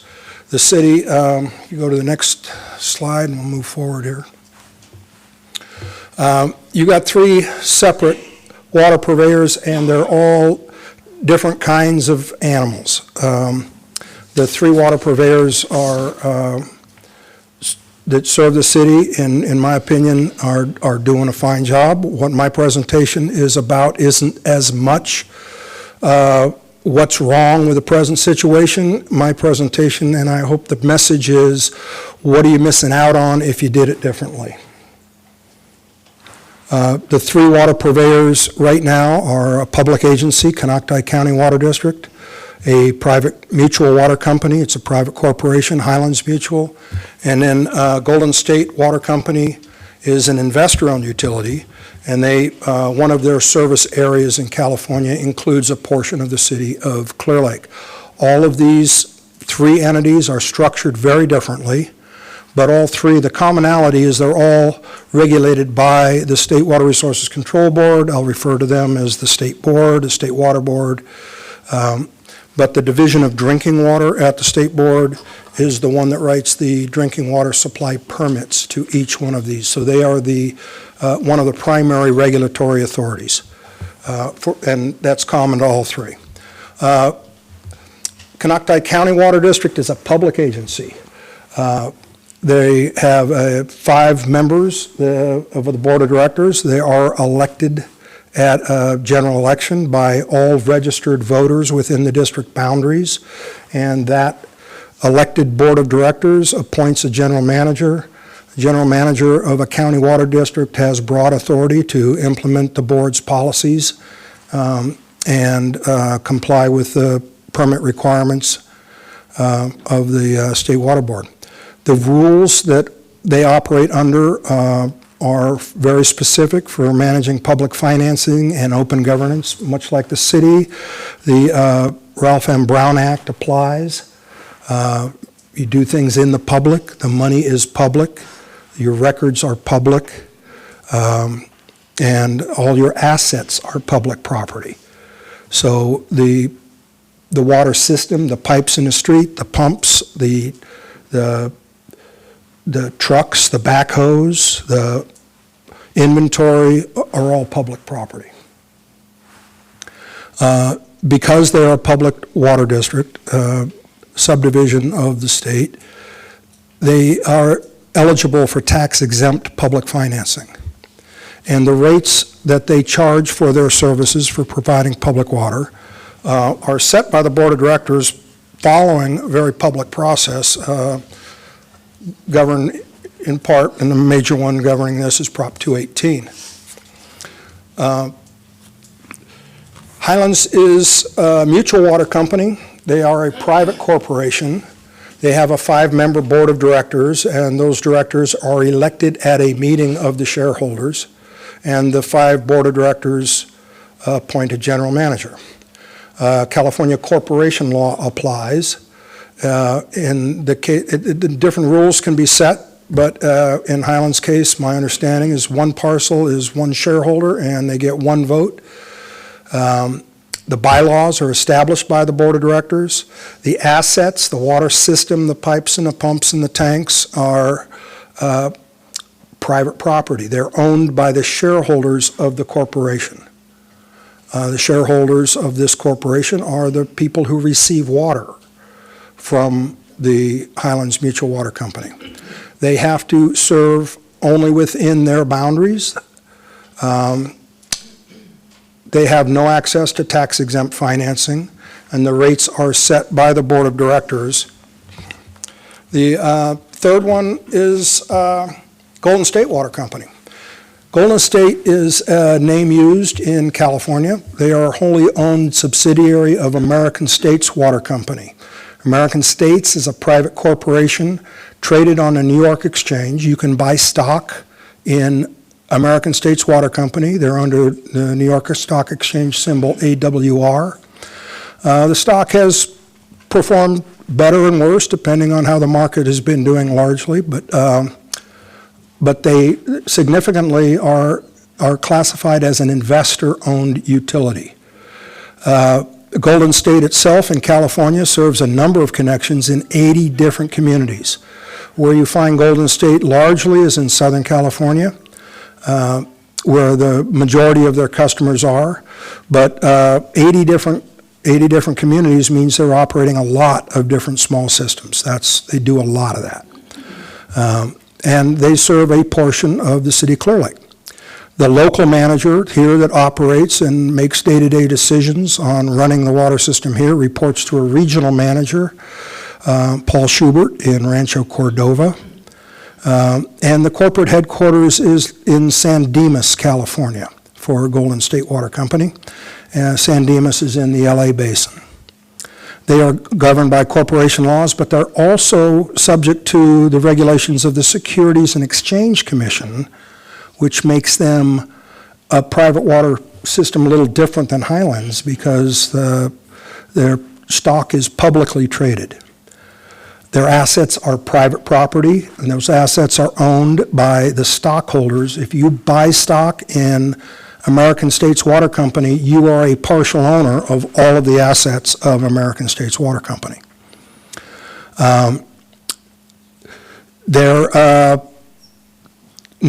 They don't have access to tax-exempt financing.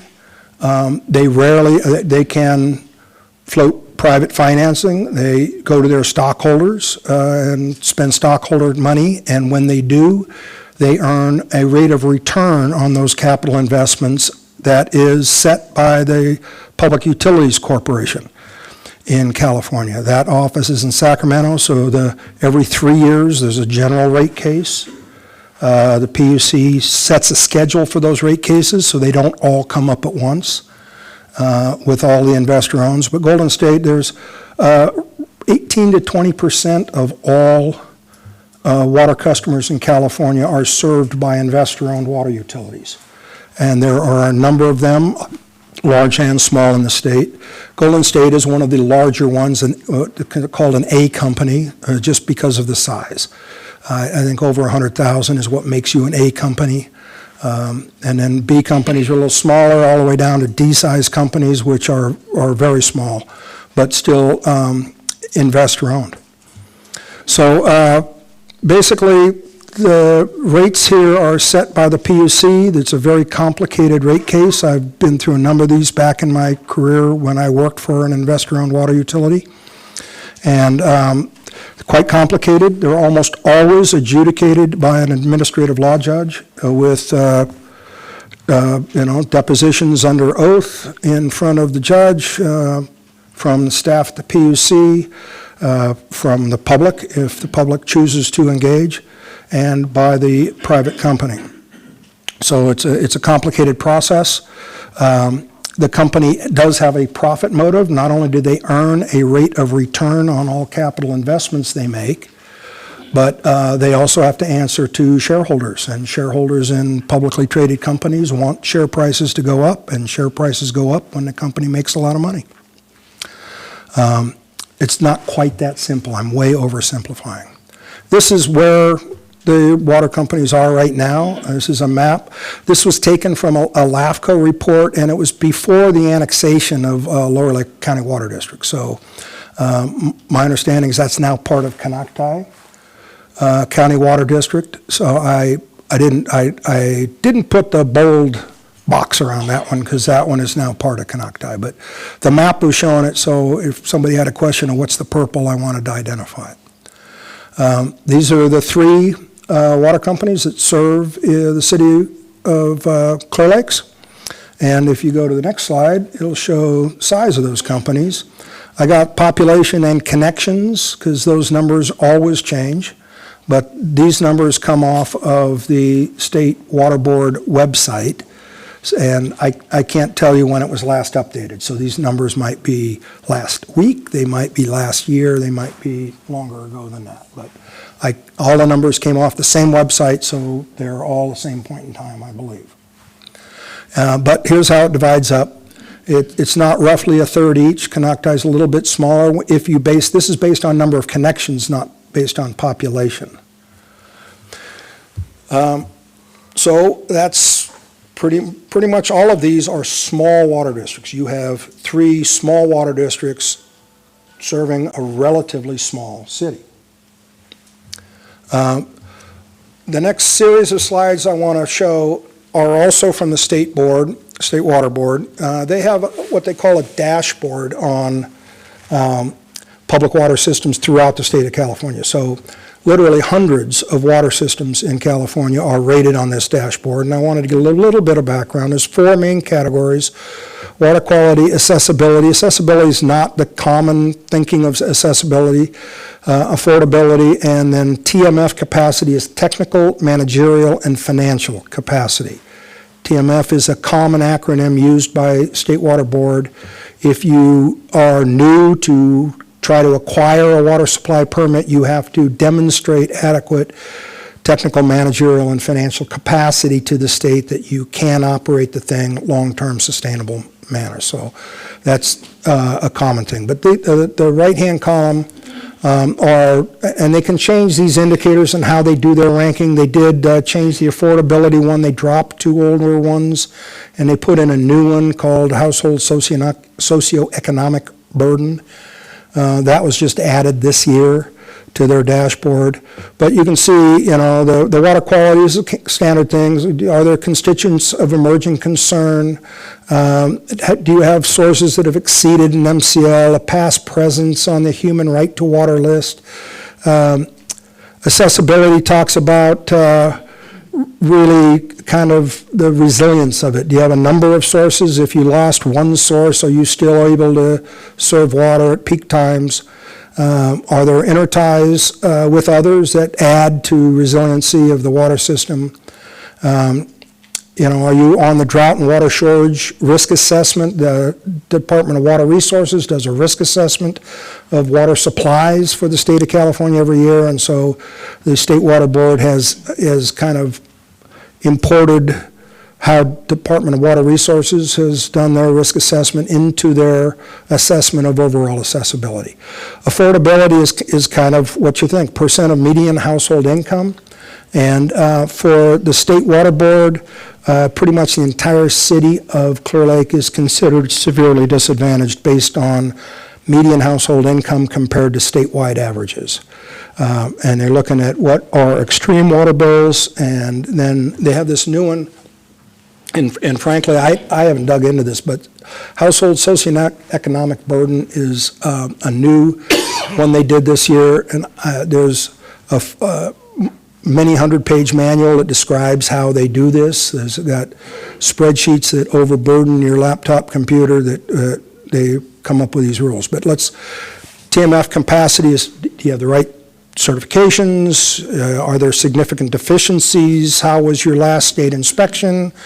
Do you have cash on hand on financial capacity? What's your operating ratio, your net annual income? If you're losing money every year, that's a bad sign. So this is I want to spend a little minute explaining these four categories: water quality, accessibility, affordability, and TMF capacity. So now I'll show you what the state believes. This is just snapshots from the state website. Conocti County Water District, here's where I got the population and connection numbers. But you can see the pictures at the bottom, water quality, accessibility, affordability, and TMF capacity. So that's just, kind of like your speedometer. This is their dashboard on how they are ranking Conocti County Water District. We can come back to these if they have any questions, but a lot of these, for instance, I already mentioned the household burden percentile. I'm not sure how that's calculated. It's a new one they put in this year. But let's go to the next one, is Highlands. And this is the dashboard for Highlands. Again, this is none of my information. I just took a screenshot from the state board website and put it in a slide. And then if you look at Golden State, they're also here, and that's their dashboard. You'll note that water quality, a little bit of this is, I would want to spend some time diving into how they came up with some rankings, for example. But if we go to the next slide, it puts them all side by side. So here's Conocti, Highlands, and Golden State. These are your three water providers.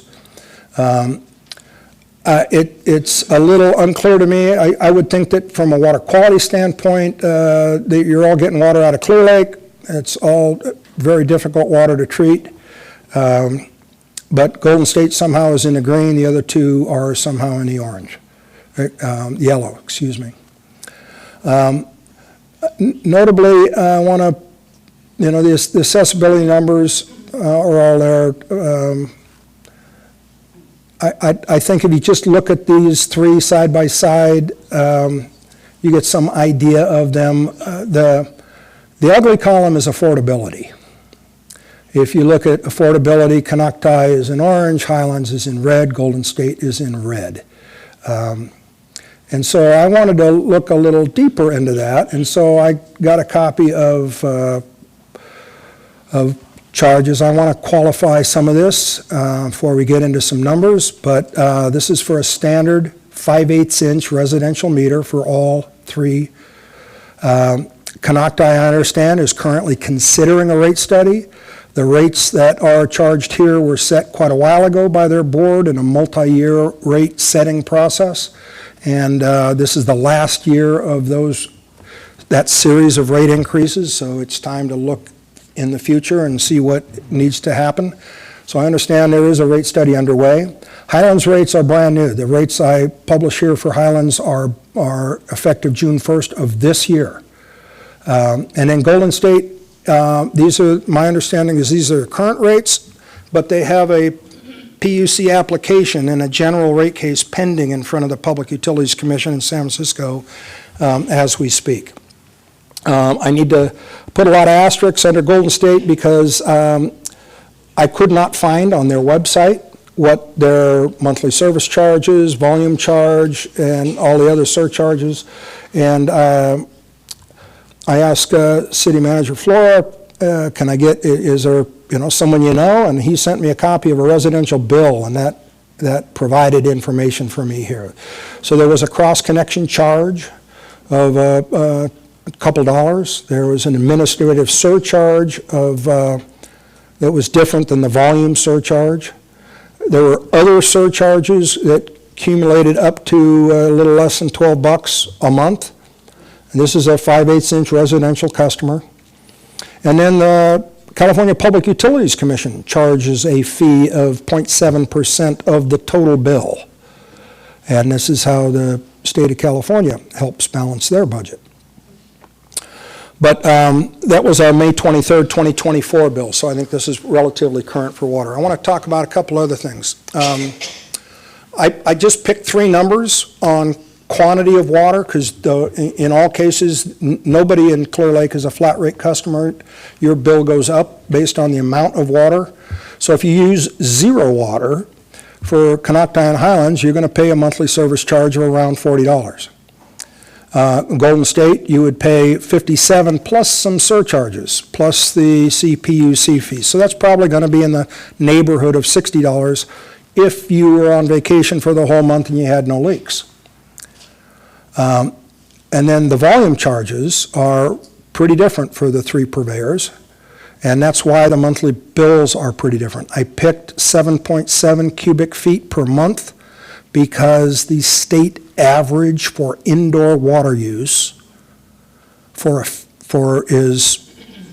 48 gallons per capita per day, and for a family of 4, that adds up to 7.7 cubic feet per month. So that is indoor only average use statewide in California. The monthly bill column there based on 12.5 cubic feet, 100 cubic feet, 100 cubic feet is 748 gallons. It's an odd number, but English units always have odd stuff. But 12.5, 100 cubic feet a month is roughly an average bill of some irrigation, probably none in the winter, too much, some in the summer, but that might be an average consumption per month for the year. And then I use the 17.3 as perhaps representative of a summer month with lots of outside irrigation. So the indoor water use is if there's no water being used, and again, the indoor use is a statewide average, not any kind of Clearlake average. I didn't base this on any of the average numbers from the 3 purveyors. These are statewide, just as a representative to show differences in the rates for the 3 purveyors that are serving the city. The city is considered severely disadvantaged, and frankly, all of those would be really high numbers. And certainly the Golden State number is, you would want to not use much water outside. You wouldn't want to have a big garden or a big green lawn. Next one maybe. One of the other things you get off the state website is how much grant money have these districts received? And again, I didn't get these numbers from the districts. I got these numbers from the state of California. There could be other federal grants involved. The state doesn't list. I don't know of any. But the amount of outside money, in my past career, I was always called this other people's money. This is not ratepayer money from the people you're serving water to. This is other people's money. This is like you getting gas tax money. This is planning and construction and technical assistance grant money from the state of California. The other thing I want to qualify here is I'm not in touch, because this is just off a state website on how much these 3 water systems have received. I don't know if this is grants awarded or actual payments made under those grants. So in the case of Canocti, they may have cashed checks from the state in the last, since 2017, to the tune of $10 million. And they may have another 5 or some other number of grants that have been awarded that they haven't billed the state and received payment on. So I don't know whether this is total grants received or total payments made, which could be different. I can tell you in the state of California, in the last 7 years, there have been a number of bond issues and a number of state programs that have provided grant funding for water systems, in particular severely disadvantaged water systems, and in particular small water systems, in particular systems with water quality violations. Small water systems are eligible for this. The eligibility list talks about water quality issues, but there's enough of those in the state that that's pretty much where things end for the highest priority. That top tier 1 is reserved pretty much for those who have continuing water quality violations, and there's enough of them in the state that it takes a lot of money to fix those. A few years ago, our Assembly and Senate and the governor signed a bill for the human right to water, and that was the backstop for a lot of this funding that is now available. But if you look at the next slide, I just highlighted these numbers. Canocti, I think, has done a really wonderful job getting outside money. They are a public agency. Golden State doesn't have much incentive to get grant money because they just have admin costs, and they've got to keep better records on certified payrolls and what they spent the money on to get a grant reimbursement. You spend your money, then they reimburse you. Golden State has stockholders that give them money when they buy stock, and they spend that money and earn an 8% rate of return on their capital investment. So the money that comes from the state by way of a grant is not money that they earn an 8% rate of return on. But one of the things I wanted to make here is that $10 million has gone a long ways toward, to me, that's other people's money. That's money that you've used to fix your system, to upgrade your system, to replace old infrastructure that didn't come from your ratepayers. And that could be one of the factors on why Canocti's rates are lower than the other two. So I just wanted to spend some time, and these are my opinions on the principal issues with such a disjointed water service. And again, I want to make the point, I don't want to disparage the efforts being done now to serve good drinking water at the lowest price possible to the customers here. It's a tough job. The water you start with out of Clearlake is tough to treat. It takes lots of different treatment processes to make it as good as it is. This is your local water I've been drinking this afternoon, and I trust it. Right now, the principal issues, as I see, you've got this disjointed water system. You've got 3 water purveyors that are all doing their planning for their system, not for the city. They're looking within their boundaries for their planning. They're not planning outside their boundaries. They don't have a reason to. Mutual Water Company is representing their shareholders. The investor-owned, again, is just representing their shareholders, and even the public county water agency, Canocti, does their planning for their service area. Now, it doesn't mean they're not talking with their neighbors. It doesn't mean they're not building interconnections and interties. But if it was all operated as one system, there would be a lot more interties, a lot more flexibility in how to run, a lot more resiliency. And if one plant goes down, you don't have a third of the city out of water. You could put emergency rationing in place and probably still keep everybody, all the mains pressurized. But going down the list, principal issues, I think, are the overlap and underlap of service areas. You saw on the map that we showed there's a lot of overlapping areas. There's some vacant white space in the middle of things. Golden State has a major service area, but then they've got this little connecting line where the pipe connects another little service area. It's very disjointed. There's duplication of assets and resources. And with with three purveyors, it's tripled. So you got three offices, you got three managers, you got three treatment plants, you got, three separate distribution systems that are not well interconnected. They're, not to say there are no interconnections, but they're not interconnected like a single common system would be. There's a lack of coordination on capital planning and capital projects. You saw all the work that the city has done in the last 7 years in the previous presentation, and I was quite impressed with how far you guys have come on roadwork projects. In my experience working in civil engineering for a long time, public comments on potholes are everywhere. And I'm guessing you guys get your fair share of those.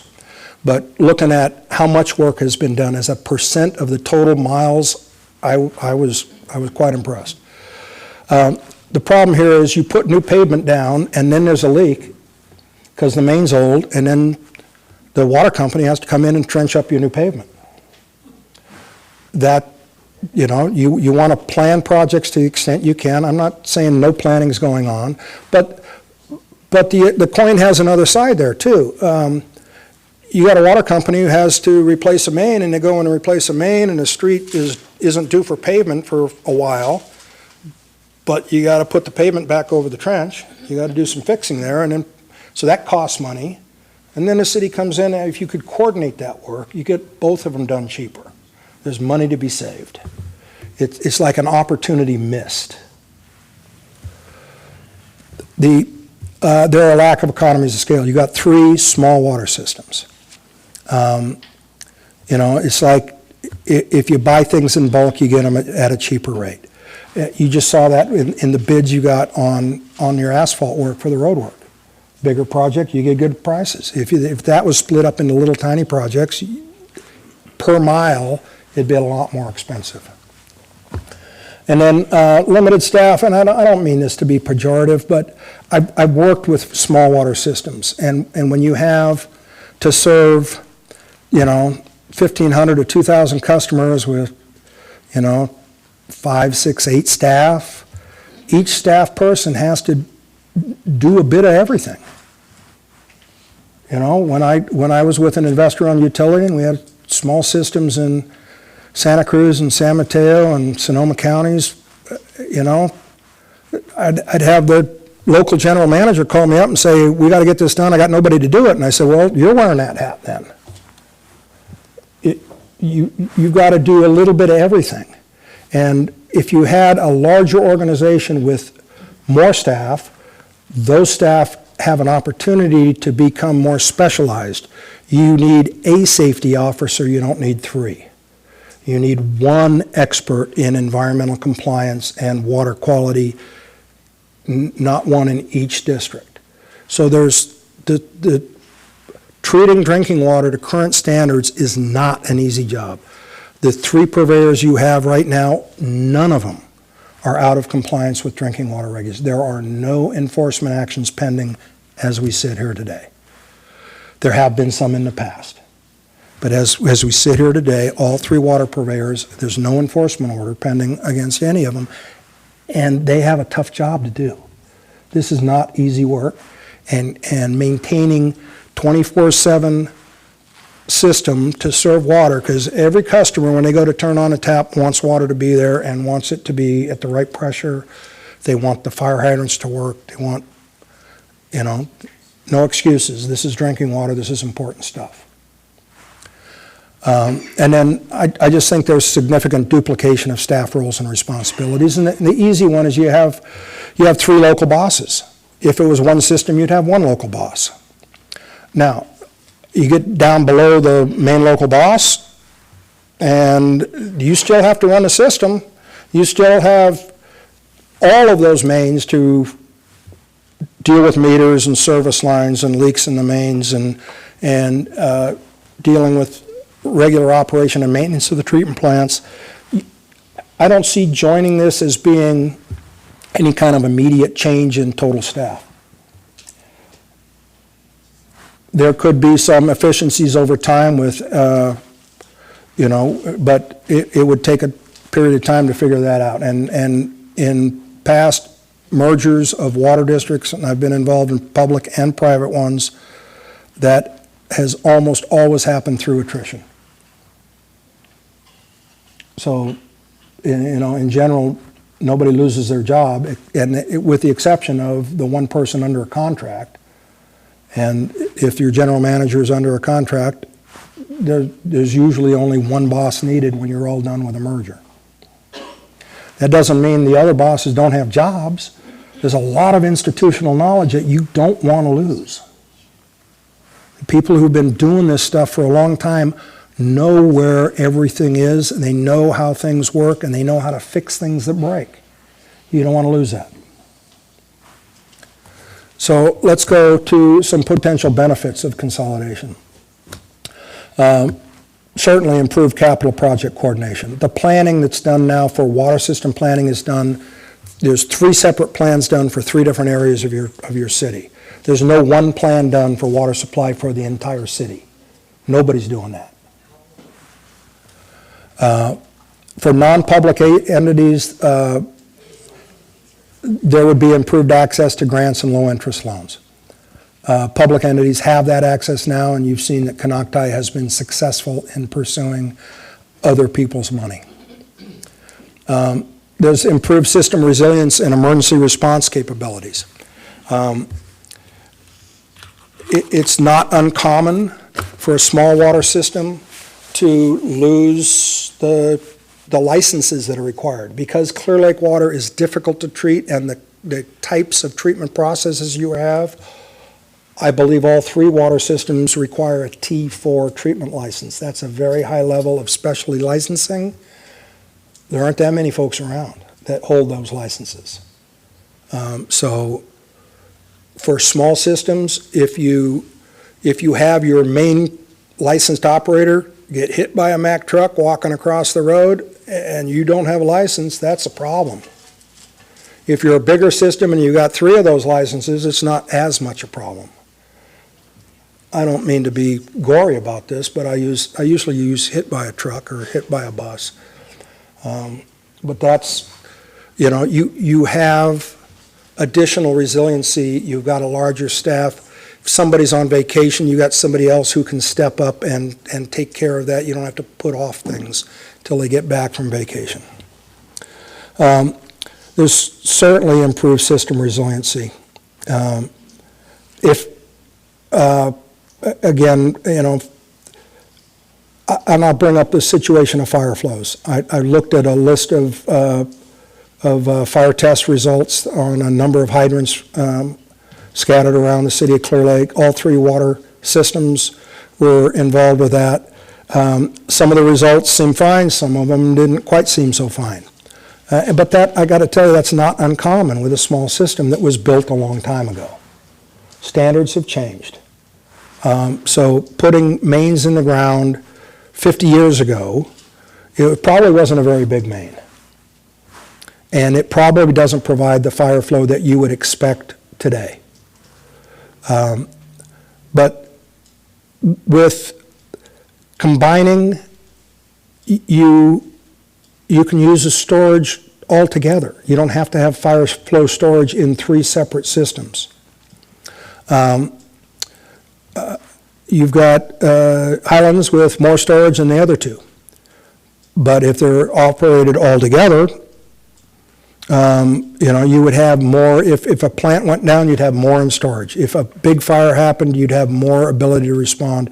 If the system was well interconnected, operated as a single unit, and that's my point here, with modest investments in system interconnections, pressure sustaining valves, pressure reducing valves, pressure zone modeling, and maybe changing some pressure zones. If it was all operated as a single system, I think for modest additional investment, you could have some significant improvements in fire flows and fire duration.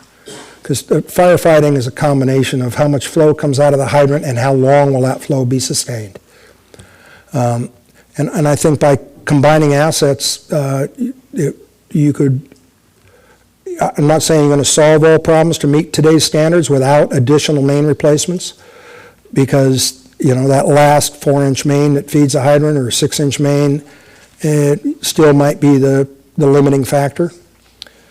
But in my opinion, I think you could go a long ways to improving fire flows by operating those 3 systems as if they were a single system. I think you'd get reduced duplication of equipment and facilities. You got 3 offices, you'd need 1. You've got dump trucks and backhoes and other equipment that could be shared. You've got inventories. When you combine inventories, when you do a consolidation of different districts, sometimes you don't see the immediate benefits of that, but certainly over time you're going to see a lot of benefits. A lot of times somebody will be using different types of hydrants, Mueller hydrant, Clow hydrant, different types of valves, different types of pipe and repair clamp. And so you're not going to necessarily get rid of everything all at once and combine everything the same. You could have some differences. But, I think before you would consider doing anything, you'd have to have a look into where would those cost savings come from. I think obviously you get some economies of scale, and I think you'd have more staffing options and you'd have more staff opportunities. In a bigger organization, there's more places for entry-level staff to move up. And there's more opportunity for specialization. And so I just think those are some benefits. And then if we go to the next slide, I think there are some continuing concerns. And again, I want to point out, none of these water purveyors are on any enforcement actions by the State Water Board right now. And I want to make the point again, I've said it, and I've got another slide, I want to point it out again. Clearlake water is not easy to treat. And all 3 purveyors heavily rely on Clearlake as the primary source. If something happens in Clearlake, if there's a fuel spill, if there's something with the lake, if there's a new maximum contaminant level for a raw water constituent that's close, and all of a sudden it flunks, all 3 purveyors have to respond to that. So there is source risk, it's difficult to treat, and that imposes risks of treatment upsets. The types of treatment processes that are operated to maintain drinking water standards in the city of Clearlake are complicated. Highlands did have an exceedance of primary drinking water standards for haloacetic acids in the past 5 years. Haloacetic acids are relatively newly regulated, last decade or so. They're one of the 2 principal components in disinfection byproducts. The other ones are trihalomethanes. But essentially, when you have organic material that's not removed in treatment and you hit it with a disinfectant like chlorine, chlorine is a halogen. It reacts with organic molecules and takes the place of some of the hydrogen bonds on those organic molecules. And a lot of times when you add chlorine or bromine to these relatively short organic chains that are relatively easy to get through treatment processes, you form trihalomethanes or haloacetic acids. They're lumped together so that the limits on trihalomethanes are 80 parts per billion. Billion is a huge number, so 1 part per billion parts is a tiny number. But 80 parts per billion is the limit for trihalomethanes. 60 parts per billion is the limit for haloacetic acids. Trihalomethanes, there are 4 principal species of those. Haloacetic acids, the one that Highlands had some issues with, there's 5 principal ones: mono, di, and trichloroacetic acid, and then mono and dibromoacetic acids. Those are the 5 principal species. You add them all up, the concentrations together, altogether they have to be under 60. The other thing about trihalomethanes and haloacetic acids, not just they're relatively newly regulated, and certainly within my career, but they also continue to form after you chlorinate. So if there's any trace organic material in the water, how long and the state requires that they mandate that you keep a disinfectant residual concentration all the way out to the distal end of your distribution system. So how long has that water been in your distribution system, has had time to react with whatever little trace concentrations of organics might still be in the water? So concentrations of these constituents can climb over time, so the water age makes a difference. And so if you have long dead-end water lines and the customers at the end of that long dead-end water line went on vacation for the summer, and that happened to be one of your sampling points, that would be an area of concern. The water age tends to elevate concentrations of these constituents. The way to avoid it is get all the organics out, and a lot of people have to go to some different method of disinfection, but that gets really complicated too. You've got a lot of organic material in your raw water, and that's, well, let me finish this slide. I was going to jump to the next one. I'm out of order here. I think there are continuing concerns still with fire flow shortcomings existing in all three systems. A lot of that has to do with the age of the system and when they were put in the ground. Fire flow standards certainly have changed over time, but in California, wildfire and the ability of insurance companies that are leaving the state to continue to offer fire insurance policies means those ISO ratings on the water systems are very important for your customers' ability to get insurance. I know I personally have lost insurance on a rural property I own. They won't insure it anymore. I can go to the state and they want over $1,000 a month for insurance with a $20,000 deductible, and that doesn't cover anything inside the building. So much of the existing infrastructure, I mean, Clear Lake's not a new community. A lot of this stuff is old and it's reaching the end of its useful life. And this is one of my big concerns for is I haven't seen asset management plans that look at, here's the material, this kind of pipe material is expected to last 50 years. It's already 60 years old. We're already getting a leak history climbing. We're already, replacing infrastructure for this is very expensive. The inflation on water system components has outpaced general inflation numbers significantly. In Sacramento 5 years ago, I was paying about $1.1 million a mile for 8-inch mains and residential streets, including the new pavement on top. It's $1.6 million a mile 5 years later. That's way above standard inflation numbers. A lot of the chemicals used in treatment prices have gone up faster than inflation. A lot of materials, steel prices, concrete prices for if you're going to replace treatment plant components have all risen faster than standard inflation. So if you just say, here's how much I'm going to invest and I'm going to use a standard inflation number for it, you're going to run short of money. I think there's, again, I mentioned the lack of coordinated infrastructure planning. It hinders orderly community development. You've got 3 water systems that are planning for their own customers. They're not planning, I'm confident that they're doing a good job looking at your general plans and your future plans and the city's specific plans, but only within their area, not necessarily citywide. There's nobody looking out for water supply citywide. I do think there's a number of missed opportunities. I think you're missing opportunities to improve system reliability and emergency response.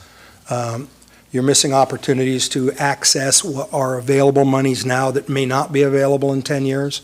The state is in a budget crunch, and they're releasing less of their bond money this year because of the debt service payments. You saw the governor's May revised. Wasn't pretty, but there's still money available that hasn't been available in the past for systems, and a disadvantaged community puts you higher on those lists. Doesn't necessarily put you in the fundable category, but it puts you above communities that aren't severely disadvantaged. And then I think you're missing long-term cost savings through, the reductions in redundancies. And with that, I want to make one other point, I guess, about treatment of Clearlake water. This is not for the weak. The raw water quality can change rapidly. This is the famous photo that made the New York press just last month. Optimizing treatment protocols as the water quality changes, and you've got to stay on top of that. And that means the fact that you've got none of your water purveyors under any enforcement orders right now is really good news. That means these guys are doing a good job treating with the small crews that they have and serving water that is today meeting all drinking water standards. I do think there are risks, and cyanotoxins associated with these blooms are one of those. Cyanobacteria account for a large percentage of that green color, and those small little microorganisms release microcystin toxin and 2 or 3 other ones that are 20, 30 letters and 8 syllables long. But there is an increased risk with this higher organic loading of failing health standards for the products, the disinfection byproducts I was mentioning. This is organic material in the lake that is difficult to remove and poses additional risks to flunking drinking water standards. And I'd like to give credit to the 3 purveyors that you have right now for doing the job they've been doing. I just think, and I started my discussion here, I don't think this is as much about anything they're doing really wrong. It's not the best for the city of Clearlake. There are opportunities missed, and I think that's what a lot of this is about. So I do have a couple recommendations. There's an ability, you guys should be continuing to work with the purveyors. Coordinate your capital projects. I understand that Highlands is doing some pipe projects ahead of your pavement projects. That's excellent.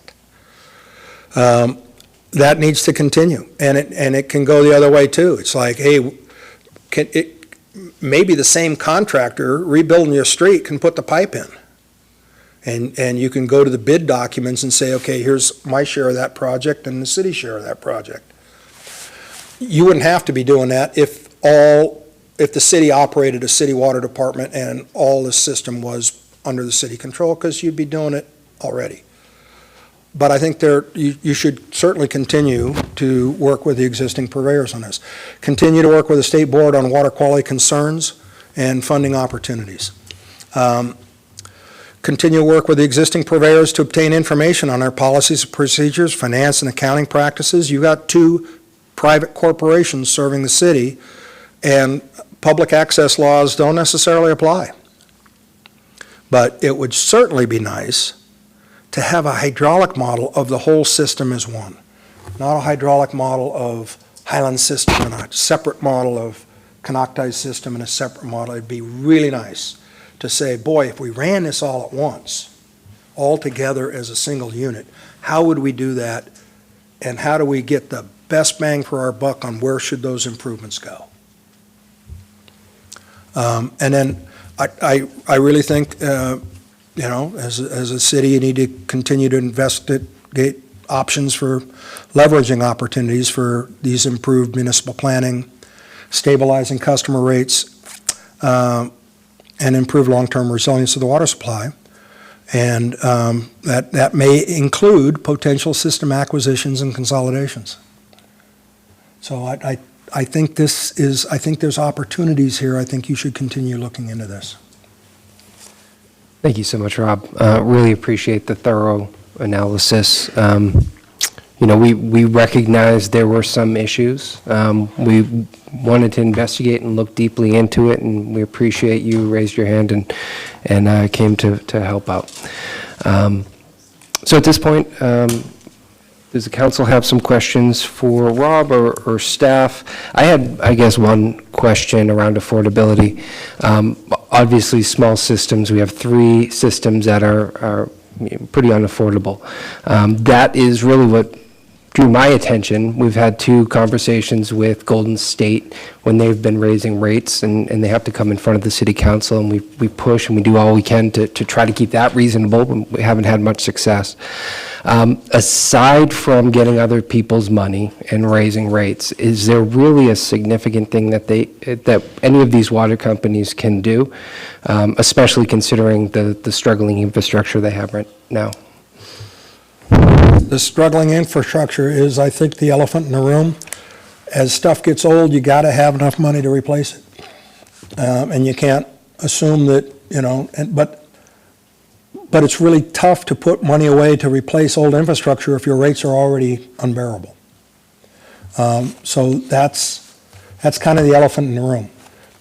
You've got a lot of infrastructure that is nearing the end of its useful life.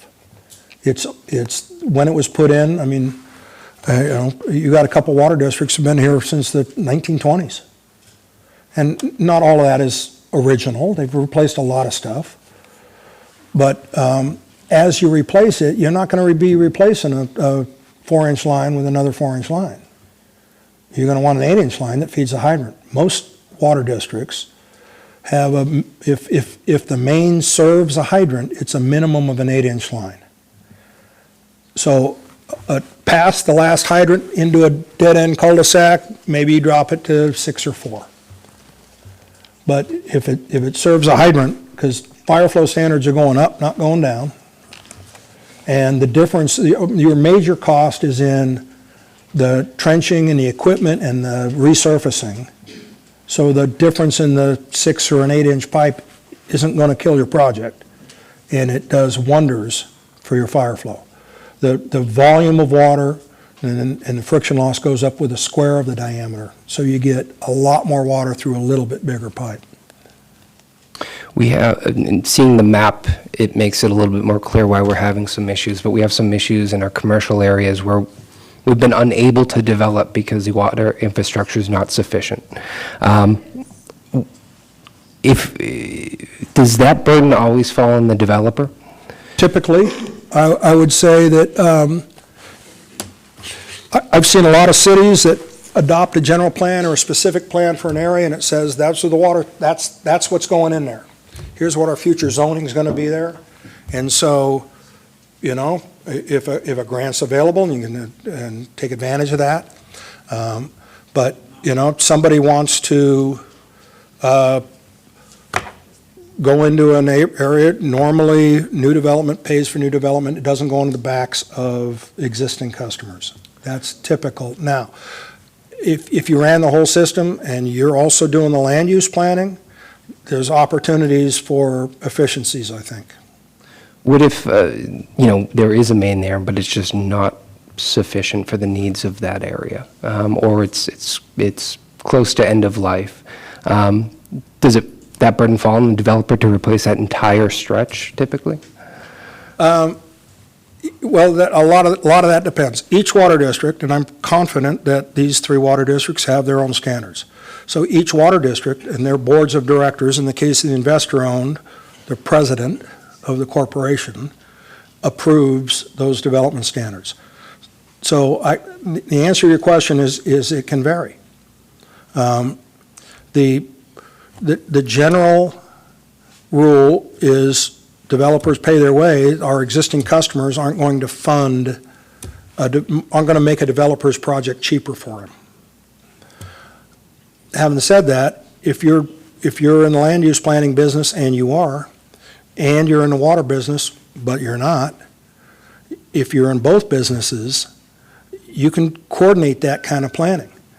When you do your asset management plans, here's our oldest mains, here's our leak history, here's our maintenance history getting into these areas. So and you've got your prioritization of mains, you can overlay that with land use planning and new zoning and where the city is directing new development activities and coordinate those projects. But without an ability to, you're operating with one hand behind your back. You don't operate the water systems. I think it's common for a small water system without land use authority, serving a public agency with land use authority, to have a policy that says development pays for itself. Is it common to see a city our size have multiple water systems here in California? It's not, I've seen multiple water systems. 3 in a city this size is, in my opinion, too many. There are a lot of places where a small development happened and a little water system went in, and then it kind of grew, and then it kind of grew, and then it kind of grew into its neighbor who had a different one. And there's 2. But it's not uncommon also for a higher level of government, like a municipal city, to control their own. I mean, there are charter cities. City of Sacramento is an example. It's in their charter that they're going to serve water. Nobody gets to serve water in the city but the city. Thank you. Any other questions from the council? I have one question. What happens if a water district services an area that's outside of their district boundaries? Well, it depends on the rules. If it's an investor-owned water utility, the PUC would set the boundaries, and you'd have to go to the PUC and change your, a lot of times if it's in a city, and I had to do this, I've had to change a franchise area. You know, when I was with an investor-owned utility, we wanted to serve a new development in a county area that wasn't in our franchise boundary, and we had to go to the county for approval to extend the franchise. PUC also approves those. If you're a mutual and you serve outside your city areas, and this is an area where I generally qualify my statement by saying I have not passed the bar. I give free legal advice, and it's worth 4 times 0. So my understanding is if you are like a mutual water company and you serve outside your boundaries, that makes you subject to PUC regulation. I did not give you legal advice. I didn't ask for legal advice. And the other thing is that I was wondering, for a new development, like say a housing, well, let me rephrase this. If there's an existing subdivision, not all the houses are built, just half of the houses are, and there's a house that has to be built on the end of the court, so to speak. And then it was determined that the line is now too small. Does that house, because it's not a development, it's just a house, does that house has to pay for upgrade that line? No, that again would get back to the individual rules of the individual purveyor doing it. But that's a thorny one because fire regs have changed over time too. Residential developments over 3,600 square feet are supposed to be sprinklered now. Right. And a bigger water meter. And yeah, and so fire flow requirements are set by the fire marshal based on type of construction and square footage and occupancy and a whole lot of different things. And so I don't set fire flow standards, and I never have. But in answer to your question, yeah, the line was adequate at the time the subdivision was approved, but things have changed now, and now the person who owns the lot finally is retiring, going to build his dream house on the end of the cul-de-sac. There's a thorny one. So they would not be required? It would depend on the individual requirements of the water provider providing. So Canocti County Water District, I'm confident, I haven't seen them, but I'm confident they have a set of development standards. If you're going to develop here, here's what we mean. We want our mains buried this deep. We want them this material. We use these kind of valves and these kind of hydrants. This is our standards. I'm sure that Golden State has them, confident Golden State has them, I've seen them, but for the Sacramento systems. I haven't seen Highlands, but I'm sure they've got some kind of development standard. and it would depend on who the water provider is. If the city was providing water, you would set the standard. Say that again, if what? If the city supplied all the water to all the citizens in Clearlake, you would have a set of development standards that would govern the development and who gets to connect and under what conditions. And if a new line goes in, what material is it made out of? How deep is it buried? How is it bedded and backfilled? You would set those standards. Would that new line also serve those other existing houses or commercial, whatever it is, along the way to get to that last one? I'm not sure I understand. Well, you had a small line. Right. That's now isn't providing enough, maybe it's old. They're gonna put a new line in to get to that end property. Right. You're gonna make it larger, I'm assuming. Now, I'll give you an example. I work for a public water agency in the suburbs of Sacramento. We had a large development of big lots. These are very expensive homes, done a long time ago. Very narrow streets. Fire department had their own protocol on how to respond to a fire in there because they couldn't turn a truck around. So they had to come in from one way, and the first response is saving lives. So the first truck in is getting people out of the house. Let's make sure the building's empty. The closest fire hydrant is too far behind them. They can't stretch hose to it. And so by the time the second truck is there and they've stretched 800 feet of hose and are putting water on the blaze, they're only saving a foundation. So in that case, we've got people up in arms, and these are, coming to our board meeting. I'm a public agency. I've got 5-member elected board of directors, very much like Canocti, only larger. And people showing up at our board meetings are going, how come you're letting this happen? And the fire department is all, this is the water problem. We would have had that fire put out had they had bigger mains and more fire hydrants. And our board of directors said, I want you, Mr. General Manager, to have your engineers come up with a plan for what we're going to do this, and we want to work it into our capital improvement plan. And so all of a sudden, I'm directed by my board to elevate the priority, and we worked it into capital improvement plans and did it over a period of 8 years. But we replaced every main in that area, and we put hydrants in every 300 feet, not every 1,000 feet. We didn't make the streets any wider because they weren't our streets. We were the water company. Still no curb and gutter. Fire department still has to come in one way. Can't turn the truck around. But we got the mains replaced, but it took a board of directors making an exception to our normal development standards. Who paid for that?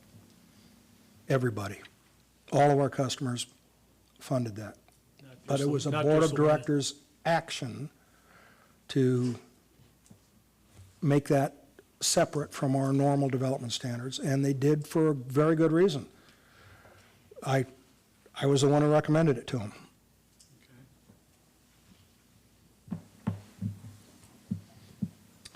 Any more questions from council?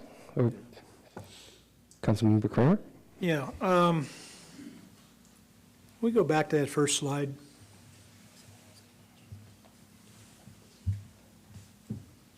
Surely you don't mean the title slide. The next slide. That one.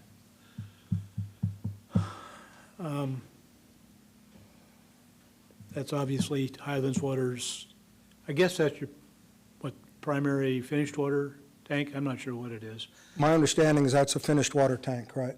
That's the only one on the treatment site, I guess. I don't believe it is. I just think that was just a picture taken to show that tank. I asked, when I was putting this together, I said, man, this is really boring. I'd like to put some pictures in here. And so. That's not the only tank that we have. Yeah, no, my understanding is that this is one of several. On the treatment site, I understand there's others in other locations. I was actually surprised to see a redwood tank. When I was young in my career, I worked on that. That's a good question. How old is, and maybe somebody I don't know from how water old the can tank answer. is. How old is that tank? 56. 56 years? I can tell you. Put in 56. Put in at 56, so 70 years. I've worked on redwood tanks on a couple different systems. I've designed a redwood tank early in my career for the city of Blue Lake. That, I think on one of the engineering reports done for Highlands, it indicated that there was a leak out of that tank, 75 gallons a minute. Is that been fixed? Go ahead, Jeff. Come on up. Yeah, Jeff, you have to. Anyway, who am I answering the question to? Council. Mr. Kramer? It's kind of a funny question because as a redwood tank, particularly in the summer, the water level goes up and down. When it goes down and then it comes back up, you might say, man, it's leaking 75 gallons a minute for an hour or two. And then it kind of swells back up, and I'm sure you're aware of this. So its average leak right now is probably 45 GPM, be a guess. We're looking into, we've got some of the preliminary engineering done on the geotechnical, and I'm sure maybe our engineer could speak to that, to replace it. So where does it line up in the grand scheme of things? I'm not sure. We have a lot of other irons in the fire right now, as you could well guess. I've got 2 bids to put a liner in it. A liner, it's like, okay. Put out the fire, so to speak, with a liner so we don't got to hear about it, and let's go on about other things we got to deal with, and we'll get back to it. Yeah, I guess the integrity of the tank is what kind of struck me, because you can see the water running down one side of it. It seems, it's a heck of a thing. Redwood tank guys love them, and they love working on them, and they love charging us to work on them, and we would love to replace it. And it is on the list.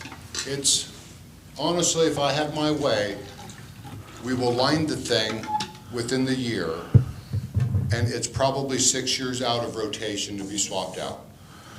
That's where it's at, in my opinion. You line it with, what, vinyl or? No, they have a semi-permeable membrane that goes in there because you have to continually soak that redwood or this thing will in It fact shrinks and then it really leaks. Yeah, so it's 120, I think, was one of the quotes we got. It's 70, so basically you're just kind of marking time with it now? I mean, Sure. We theoretically, like a lot of things, we could theoretically take it on time and take it offline and still make CT values. It's not even factored in the way we have our steel clear well here and the red one here, and there's a balance too between the two. We don't even need that. It's not even factored into our CT values. We just do it. It's just a little money in the bank kind of buffer for when all 3 distributions pump line up and all come on at the same time. It doesn't impact the clear well level so much, that's all. It's convenient, but. What, the integrity of the tank is more something, that's a huge amount of water that I don't, what's the size of that tank? I believe it's 290. I It's a believe big that's a tank. 290. Or is it 240? So, Correct. so do you do, I'm sure you have to do safety checks on it. Sure. We have, our tanks are dove in and inspected. They actually go into them every 3 years. We just did a geotechnical study and had engineering analysis done on that very tank, and perhaps Matt's nodding his head.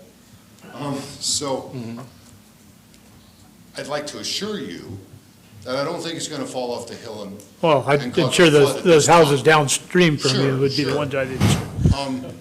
But, hell, I don't know, might get hit by a Scud missile. And, Or well, I couldn't. or a truck, like he's pointing out. You know, so, or what?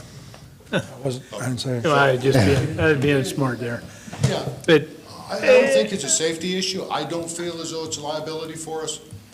We can take it offline and demo it, and we can make really cool furniture and wall probably things sell out it, of probably redwood. sell it for a lot of money. I don't really care. It's just Yeah. kind of like money in the bank for it. It's just a little bit of buffer for the level of the clear well when all the distribution pumps happen to line up. We don't have to let them line up, Yeah. but we don't even get CT value out of it. Yeah, And I'm there's- sure you're aware of what yeah. that is, yeah. So if you took it offline, it wouldn't put you out of business. No, If it fell off the hill, it'd be very inconvenient for our neighbors. I don't feel as though it is. Glad I don't live downhill from it. Other than that, we could take it offline. I think it's nice to have, and I think we should line it. And live with it for another 5 or 6 years till it gets to the top of the rotation for a swap, because it's gonna be pricey. Is that white paint on there or something else? No, that's where the chlorine, because there's chlorine in there, I would guess, Bleachers. 1.2? 1.2. Free in that clear well. When the tank fills up, I didn't know it was gonna be part of the show. Thank you. We appreciate you. It comes out of here, and it kind of bleeds down, and there's a tendency for it to bleach the outside of the redwood. So it's bleaching it, okay. It's kind of a bleaching effect over 60-something years. Now, you can pressure wash it, and we do to keep the moss. It doesn't like moss. Why we really keep on the redwood. Redwood doesn't like moss. But it eats it. But you're not supposed to coat them with linseed oil or nothing. Leave it there. And we got little springs on the bands, and it's as good as any old junky redwood tank. We need to tear down. How about the steel, I don't know, is that rebar, what is it that connects, holds it all together? 1-inch hoops, and they're in sections. And the lower, I think the lower 10 have little springs where these big nuts are, so that it gives it a little expansion and contraction. It was pretty basic. For the shrink and expand. For shrinkage, but it's still gonna bleed out the top. When the water comes down 5 or 6 feet, when it first comes up, it's gonna seep. And that's where we're gonna get that 75 GPM for an hour or so. Another time of year. Thank you. Thank you. And I think your presentation was good. I actually came in here kind of thinking that you were gonna present some attack, some other propaganda about how screwed we were. But I appreciate your comments on how well-read we are. As far as, I don't see Frank anymore, I don't see Keith, but they work really hard. It's a difficult Right. solution. So you guys had a water age problem and a exceedance, and you got tagged on it? Well, I will, just for fun. okay. Well, if you could speak into the microphone, I'd appreciate that. Pull it down. Hello. So what happened was we had a bad summer, right? We typically pre-treat with permanganate and ozone, which helps blow up and dissolve the TOC in the water, right? Right. Okay, that's good, it helps. But when you have really bad algae blooms that happen to be microcystis, like you said, Right. and we can test, we gave our test kit to Corolla Kennedy, but we had an ELISA test kit, an enzyme-linked immunosorbent assay, right? And we tested for Cylindospermopsin, Yeah. which is the real bad one that comes out of microcystis. And we're like, okay, we're in a pickle. We continue to pre-treat and lyse all these cells, right, into our clarifier, and now it's coming through our filter, the media filter don't care. Right. But we have cells that we can sample the height and the carbon, right? We pull a sample out, we pull another sample out and say, man, this is 3/4 of the way through our carbon. Stop the pre-treatment, right? We have no choice. Otherwise, we're going to have a breakthrough of an acute algae toxin, right? Which is a Bad big news. deal. Right. Okay, let's take a gamble. Probably going to pop this sample, but it's an LRAA, right? So what? I respect the thing, but I can't push anatoxin or saxitoxin or any of these things through the carbons, because you know how carbons go. They're like the fountain at the Home Depot. They fill up, and go boom, and they shed, right? They'll just dump it. So we're worried about a breakthrough of this. So we shut the pretreatment off. and we killed, Pam's raising her hand, we took it down to nothing because we can't continue to lyse those cells. Then we go back and test, okay, good. We're back in a testable range anyway for it. Right. We're not pushing through our carbons anymore, so pull the sample. Pull the haloacidic acid sample like 3 weeks later, right? Which is time enough to get to our 20th, which is way too big for what it services. That's your detention time issue. And that's all well and good. Okay, we blew a quarterly sample. You don't have to notify, you don't have to do nothing because it's an LRA, right? What do you suppose happens on our February sample? Let me rephrase it. What failed to happen between there and there? Between those 2 quarters, it never rained. And the lake just went down to about that deep. And all of the organics just back up. Well, we're in the same boat. Pull a sample. Since then, we put in, what's it, a tidal wave in that 20th Street tank to help that. We've stabilized the chlorine residual, and we've taken out any thermoclines or anything that can help by using the tidal wave. Stabilize the chlorine residual, and re-upped our pretreatment. So we haven't had a problem since, but that's how that happened, if anybody cares. Thank you. No, I hope that makes sense as to the what's in. No, it didn't make why. sense to us, but that's okay. It was a decision that was made, and I made it, but No, I'm not. if you're, and I'll take the heat for it, we blew our HAA 5s. It was the lesser of two evils. We were in a box. And since then, we have put better systems in place to try to prevent that, and it hasn't happened since. So that's what it is. So I think that's why I mentioned multiple times, you got a tough job. That's tough water to treat. Oh, very tough, yes. Permanganate and ozone as a pre-oxidant ahead of things is very unusual. Thank you both. It's very common around here. Well, yeah, I'm just, and I think that's, that gets to my point that 3 little systems all dealing with the same problem is a bigger problem than if it was all handled as one system. You would have, if you were on vacation as that happened, and your number 2 was, on. We are very lucky. Yeah. In that we have 4 T4 operators. I noted that. I saw it in your permit. All of which are extremely talented. I don't know if Mike is here, if he gave up. Mike over there, Pam, Lowell, John, Leo, these guys are awesome operators, they really are. Yep. And so are Canocti's guys. We tried to poach Tom a couple times, but we can't seem to get him. Likes that purrs. Yeah, Tom's good, they're all good. Yeah, all that's very why talented. All right, let's, I started this by saying this is less about how the 3 are performing and more about missed opportunities. And I very much appreciate that, because I was kind of like loaded. I want to explain some stuff, telling me about a treatment plant you've never been to. But I appreciate your presentation. I think it was good. And it, Thank you. yeah.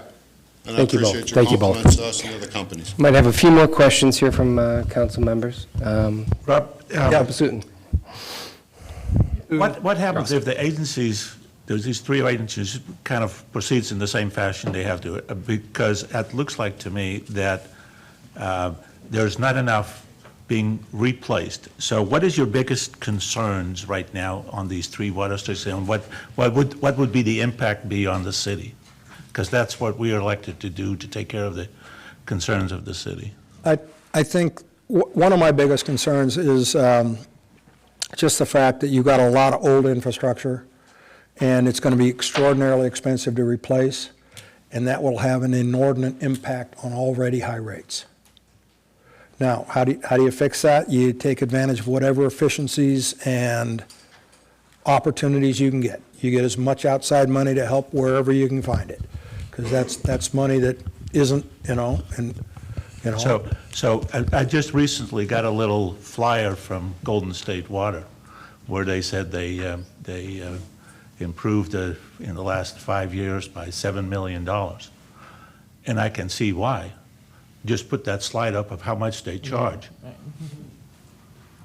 Well, I think if you look at, in very easy round numbers, take the total miles of main, right? And what if you put it in new today, how long would it last? And then do some simple division and saying that's how many we should be replacing every year. And if you're not, you're falling behind and you're kicking the can down to your children and grandchildren. And their rates will make them move somewhere else. Councilmember Burdock. I just want to thank you for your presentation. I think it was very fair. I couldn't agree more. I have no questions about the water quality of all three companies here in Clearlake. But one of the things that always has concerned me is the rate. We're here looking at how we can provide better lives for the folks that live here within the city limits and those that are impacted by just life living here. We don't have yards. You don't have to travel too far outside of the county to see people who have landscaping who aren't living hand to mouth as far as, just trying to pay their utilities and barely getting by. So I appreciate your presentation and the fact that we are in the red with all three purveyors for our rates. I think Canocta was orange. For the rates? Yeah. Okay, then that's fine. Yeah. But still, it's expensive. Orange is bad. It's still expensive to live in a community that struggles economically. Yeah. So I appreciate that. One of the other things that you brought up, of course, is the funding. And I absolutely agree we need to spend other people's money before we start hitting our own. The opportunities that exist with some of this funding from the state is what's interested me in this conversation, and the access. If the city stayed out, but the three water purveyors were to work more together, do you think that would enhance maybe some of the availability of some of the funding from the state? Because those big red zeros that you showed in your slide, that's a concern for me. The ratepayers are already paying enough, and you just mentioned Right. that's a huge impact. The investor-owned water utility will have, they will pursue grant money if it keeps their community from revolting and trying to take them over and buy them out. They don't want to lose customers. Their shareholders who buy stock in their company want to see the company grow, not shrink. And where public entities have taken over investor-owned utility service areas in California, it generally is an inability to comply with rules or ridiculous rates that push the community to take extraordinary actions. But they're privately held assets, so they're not going to be given to you. Right. But the state right now has money for consolidations and acquisitions. And your city manager, Mr. Flora here, can tell you, we've met with the state funding people many times, trying to find, the money is to go to somebody who has a water system. The top line of your application is, what's your water system number? City doesn't have one. Thank you. Councilmember Kramer. Yeah, I also want to add my thanks, Rob, for your presentation. One of the things I was going to ask Jeff before he escaped was where he thought Highlands was as far as their ability to expand and serve more customers. And what we're trying to do in this city is grow the city. We want to provide more jobs through development of more commercial opportunities in different areas through the city. And one of the primary needs in order to do that is a stable water supply. And that's my big concern with, quite honestly, with Highlands is can they produce more water in that, their treatment plant is, and Kathy's standing up, so she might want to address that. We're only at 65%. Come up to the microphone, Kathy. we're only at 65%. We have more room that we can expand, so we can more than meet the demands that you guys are needing in the different areas. Will there be a large infrastructure cost to do that? Absolutely, as far as the underground work, yeah. Yeah. And I guess that, again, is one of the concerns. Do you have access to these funds? I don't think you want to get a loan that's, well, What about the obviously. city? Can the city get grants and help all the utilities? Say again? Can the city get the grants to help the utilities? I believe that we can. We can get, I think we have more access than you do as your own, at least at this point, all the information that I have says that. Okay, so you as a city could get grants to help the 3 water companies. We think we can, No, we can't. not without consolidating them and owning Okay. them. That's What I'm correct. asking. Have you heard of that at all? Where I've been involved is the applicant is spending the money that they're given the money by the state to fix the system that they have. How's Lakeport doing it? Wait, you can't So- just yell from the audience.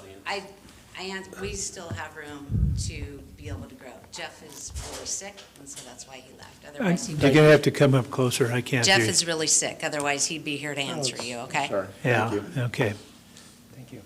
Mayor, if we're going to do public comment, we can do it at this time, but the back and forth, we're sort of blending I the agree. two at this point. Well, let's start with the person who wanted a discussion, because I think we've had a good one so far. Brian Hughes? One of the things that I think Mr. Jones was going to address was that letter.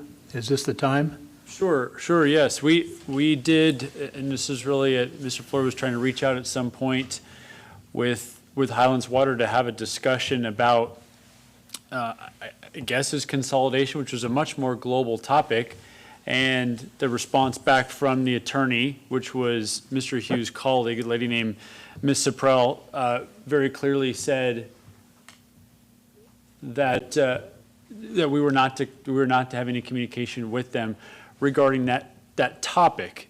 That topic is a very broad topic, and so in our view, that meant we're not to be communicating with them at all. I think Mr. Hughes is now saying we'll talk about other things that was not communicated back to us to enhance those or re-establish discussions. If that's something they're interested in, I don't think the council has said they're not interested in talking. We last heard they didn't want to talk to us based on that communication from the attorney. Thank you, Mr. Jones. Sorry. We'll open up public comment now, and I still have a few names here. So, Mr. Hughes, if you'd like to respond or ask a question or make a comment, you are welcome. Well, public comment isn't about asking questions necessarily. Ask a question the way that I would ask a question. I'm sorry, what's the purpose of this now? Is this the public comment? This is public comment, yes. Thank you. Good evening, no longer afternoon. My name is Brian Hughes. I'm the attorney for Highlands Water Company. My comment is concerning this topic as a representative of Highlands Water Company. But I'd first like to reference, I get it. I totally get it. You know, I didn't come to you guys to say, oh, but we're willing to talk about other things. But really, let's be real here. For the past multiple years, all we've seen is discussion on takeover. So this type of global commentary, it's lost on me because all of the commentary that we've received from the city is takeover, consolidation. You've got problems, takeover, consolidation. I see a head shaking. I'd love to show you the Public Records Request Acts documents that I've received on emails from these people about takeover. So no, it doesn't make sense that you would expect me to come back to you and say, but we'll talk about other things. That doesn't make sense. Shaking your head. We'll have to agree to disagree. But it doesn't matter. At the end of the day, I'm here. We weren't invited to present. We weren't invited to make a discussion with the representative. Great presentation, by the way, thank you. We weren't invited to ask him questions. We weren't invited to see the presentation. We never got a call from him asking to clarify certain things.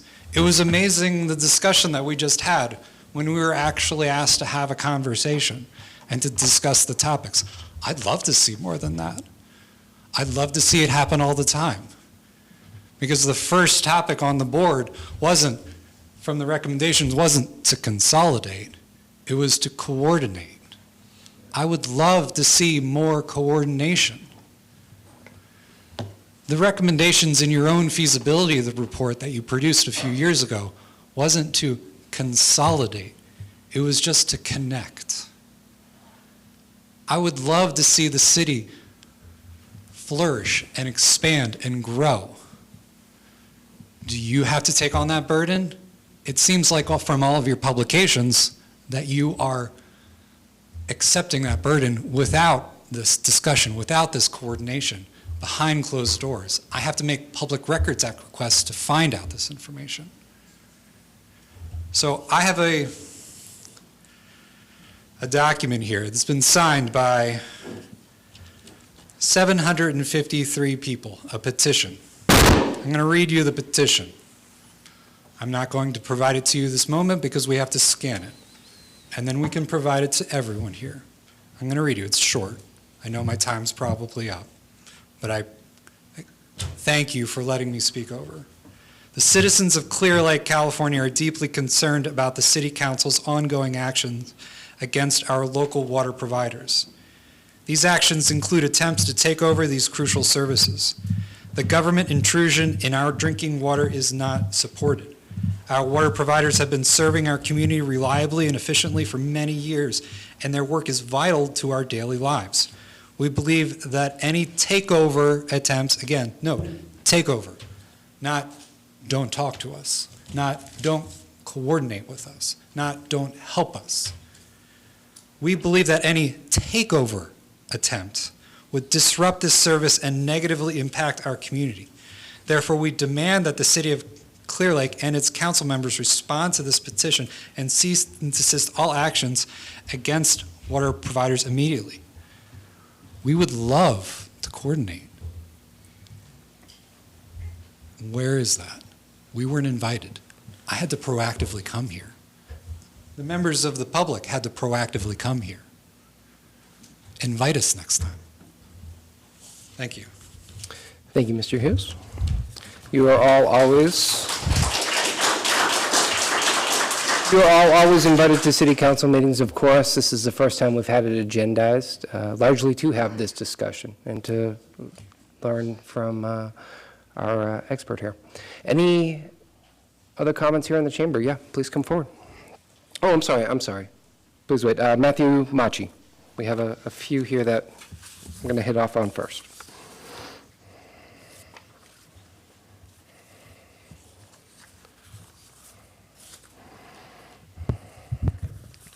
Thank you. As mentioned earlier, much earlier in the meeting, my name is Matthew Mackey. I live in Redwood Valley. I am the civil engineer for Highlands Mutual, or one of the many civil engineers for Highlands Mutual Water Company. You know, when I first came into this meeting, I had the intention of speaking many technical things. Could you speak more into the mic? Yeah, this mic has very little. Or hold it, you can take it off there. So, coming into this meeting, I had the intention of speaking many technical things, which I think we've hit enough this evening, or at least for this time of night. So, in doing so, I'm going to change gears a little bit and just talk about my experience with Highlands Mutual Water Company. I have a unique opportunity to interact with them on a regular basis behind closed doors. Right? I'm sure you've all seen people are different behind closed doors. They're not. The things that I hear when we sit down at their table are, how do we help our shareholders? How do we help, and not just our shareholders as in stock, but shareholders and the people that we serve water to. That is something I hear on a regular basis, is how do we prioritize our clients? That's a fantastic thing.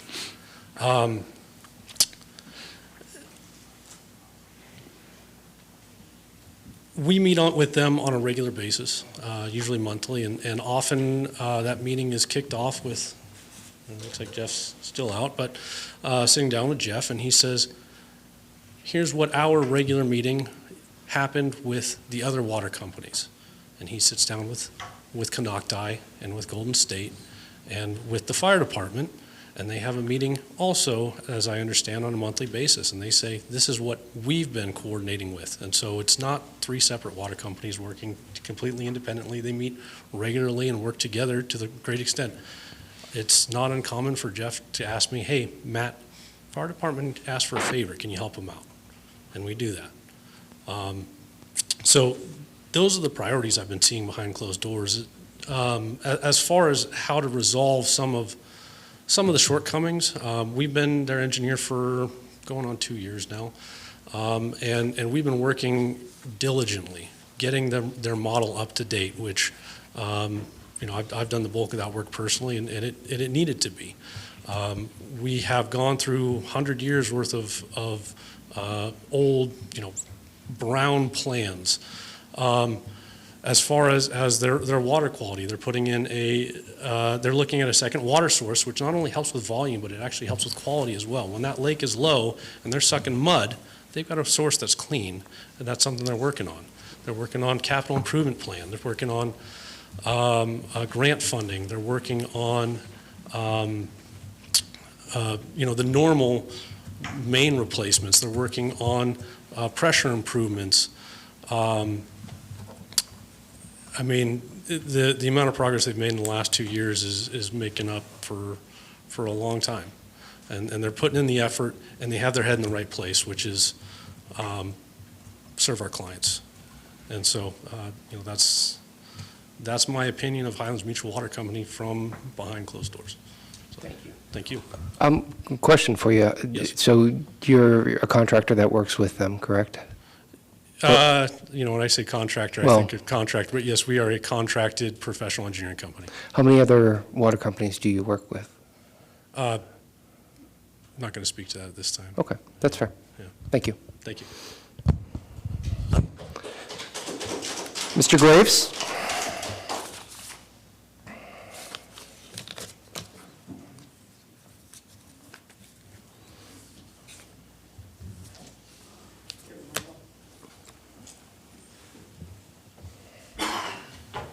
Thanks for having me back. Basically, what I was trying to get down to is I don't believe you really can consolidate these three companies because there's no way you can take Golden State. You can't do it. But what you can do, and what I saw on April the 10th, is when you came in with 177 proxies you got yourself, 85 were good, 92 no good, frauds. Anywhere else in this world it's called ballot box stuffing. It can get a city councilman a felony, okay? What I think the ultimate plan would be to get a hold of the Highlands Water Company, get a hold of Canocti, eventually you loot it and you sell it to Golden State. That would be how you would combine it. Shake your heads all you want. But I believe this is being orchestrated by your city manager, that you're paying $16,342.05 a month for, making him the highest paid bureaucrat in all Lake County. And I've been talking to a lot of people. I mean, a lot of people. And you don't really have a lot of friends out there. And what you're doing is rotten. Thank you. Mr. Graves, Yes. you've commented a few times about this. Have you ever heard a council member suggest or say that they were going to acquire your water company and sell it to Golden State? No, but where else could it possibly lead, sir? Okay. Because you can't take all three. You can't take Golden State Water Company and combine them. You'd have to take the other two and sell them to Golden State. All right, I appreciate the speculation. The other part is that City Manager Flora is not leading the charge here. It's us. We saw issues, and we're looking into it. So, Okay, well, that's what you say, but That is what we say, and that is Yeah. what it is. That's his job. And I'm making statements right here, and I am telling you that I see problems with these water systems, and we're looking into it. The only problem is you guys trying to take them all down. That's the problem. I don't see it as a means to an end. One guy. Thank you, Mr. Financial. Griffiths.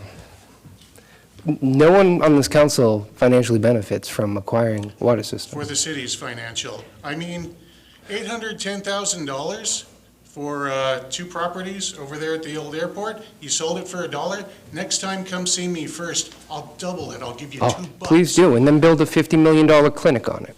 Thank you, That's Mr. Griffiths. wonderful, but they should pay. They should pay for the environmental impact report. Thank you, Mr. Griffiths. Okay, you're welcome. That is the last of the submitted public speaking cards. If anyone else would like to speak, please come forward. Borenstein wants this. Yes.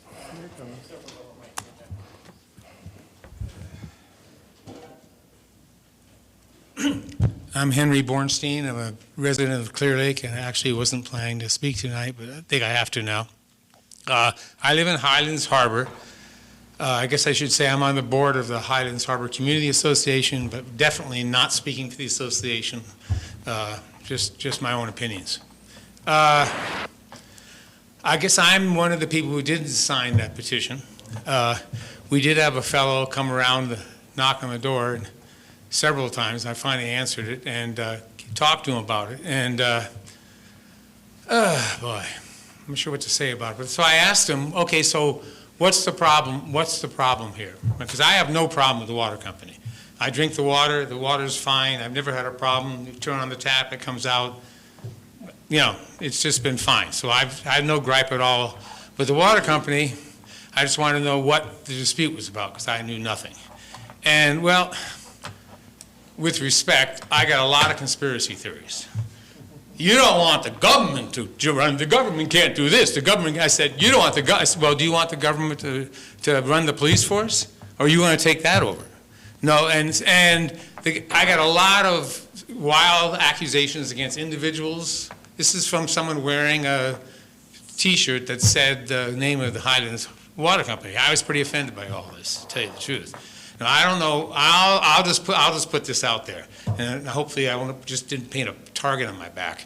But I think there's a lot of pressure tactics and scare tactics going in to try to get people to sign a petition, which really has no legal effect at all. Anyhow, I'm interested. I heard your presentation. I have no idea whether it's a good idea or a bad idea to consolidate it. I don't know anything about water companies. I think it's a great idea to look at it and decide whether it might make sense. And I just feel there's a lot of hostility. Part of it has to do, of course, when you're working for an outfit and you have loyalty to the outfit, you want to protect the outfit. I get that.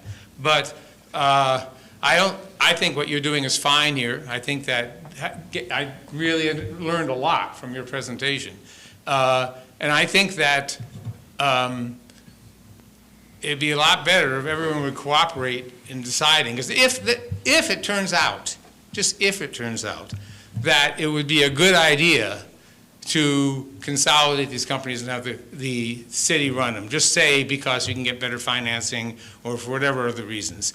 At that point, I mean that's something people can agree on or disagree on and move forward. But the hostility involving and the yelling, yeah, I don't know. I just think that when I look at it, someone comes across to me that way, with the theory that you're benefiting or this is happening or that's happening, I mean, my prejudice is to say he's wrong. He's lost me already, and that's just my prejudice about it, right? Because I want people to talk the facts to me and not run around attacking other people. So I would love it if the water companies and the city could get together in a room, I don't know how that happens legally, and talk and come to some agreement. What do we agree on? What do we disagree on? And do an investigation and see who's right, rather than all this yelling and screaming. And it's a very charged term, takeover. I mean, that's a very charged term. I think it's probably better languaging would calm things down a little bit. And I mean, that's what I got to say. Thank you, sir. Thank you, Henry. Any other comments here in the chamber? Yes, please come forward. Remember, if you could state your name and city of residence. live in the 26th Avenue here in town. I'm a board member of the Conocti County Water. Also, I need to lean on some. I've got a severe heart problem and I broke a rib, and the swelling is interacting in a bad way right now. My question was, this hypothetical situation where we combine all three water companies, I did some calculations. I do have a general contracting license. I've been in the water business. I've worked from different companies or different positions, refineries, for Navy processing, things like that at times. But just to fix Conocti's problems with the fire distribution and make it all, you were talking a dual system where you've got two mains that run parallel and you can only shut one off, do repairs on the other, which is the latest desirable way of design. Could you even do Conocti for $300 million? Is that even a remote possibility? Just to do the one area, the smallest of the districts, I think it would take about $300 million to rip up the roads, put in 8-inch main lines with the, was it C3 2000 pipe? It seems exorbitant. I think we're talking pie in the sky. Forgive me, sir. So you're on the board of Conocti. You're telling me you guys have done an assessment and it's going to cost $300 million to get your system up to If you're going to rip up all standards? the roads and you put a fire hydrant every 500 feet, give me a second, catch my breath, we're having a tough time. You put in a fire hydrant every 500 feet, it's going to take a lot of them. The fire hydrants themselves, along with the pipe, having to redo the roads, the trenching, it's a major thing. I don't think you could ever get enough government funding for an impoverished area to cover that. You said it would take time. Well, I think it would take 50 years maybe to get that big of a job done. It was all installed according to building code, and it met all requirements at the time it was installed in the early 60s. The wharf heads, the smaller fire hydrants, were sufficient. That was all that was required. The new rules, each upgrade, the recommended upgrade, covers all possibilities, and we don't even have any public buildings. We're not covering any multiple dwelling apartment type stuff, which comes under other codes. But I think that the cost, if you got an honest opinion, what does it really cost you money-wise, I think you'd be shocked. I think you would run away and say, stay away from those guys, they got their own problems. Yeah, unfortunately, we can't do that That's as my a honest city. opinion. But thank you. And Thank you for your input. I suggest you get some realistic estimates. What is this really going to cost? And what's it going to do when people's rates go up and they can't, let's say it goes up $100 a month per house. Crime's going to go up, local businesses are going to go down, you're going to see mayhem. And I suggest all of you are going to be replaced in the process. I don't think one of you is going to last. It's going to create a lot of hate and discontent. I ask you just to consider this and give it an honest appraisal. Thank you. I agree with what he's saying. Hypothetically, I'm in total agreement with what he's saying. He's a T5, I'm only a T. I've been taking college courses. I'm a T2. He is way above me, out of my class. But I'm dealing with the neighborhood that's poor. We're all scraping by. I'm living on Social Security right now. Give it an honest opinion, because it could come back on you in a very rash sort of way. People want you out. They're going to, recalls. People applying for your position. Somebody was interested in being the mayor. But Well, just thank you. give it Thank you for your input. honest consideration on a practical way. Thank you. Take care of your health, sir. Any other comments? Yep. My name's Alan Tubbs. I've lived in this place for a while. I worked at Lower Lake County Water for 20 years. You need to take a look at the one State. system they use a clear well to treat the water. But the state reduced their capacity because they couldn't meet the standards a long time ago. You're going to have to go back and look in their records to find out that thing. And as far as getting funding, Lower Lake County water is a very, very depressed area, very depressed. It's worse than Lake County. It's worse than Clear Lake. I tried to get a rate increase of 25 cents a month, and I was told, if you raise that rate, some woman is not going to be able to buy a loaf of bread. So we had a bill, we had a monthly bill of $15 a month, and we tried to survive down there. We had 3 grade 2 water treatment operators and a manager that sat in the office most of the time. It was a nightmare. Trying to get funding for the state of California, they said I had to kill people. I had to have people dying before that I would consider funding. I had a lot of animosity towards the state of California. We ended up connecting up Twin Lakes to Lower Lake. They gave us 1 well and 1 water treatment facility. It was a nightmare. And that place still, it's a whole different world because it's a water works district, not a county water district.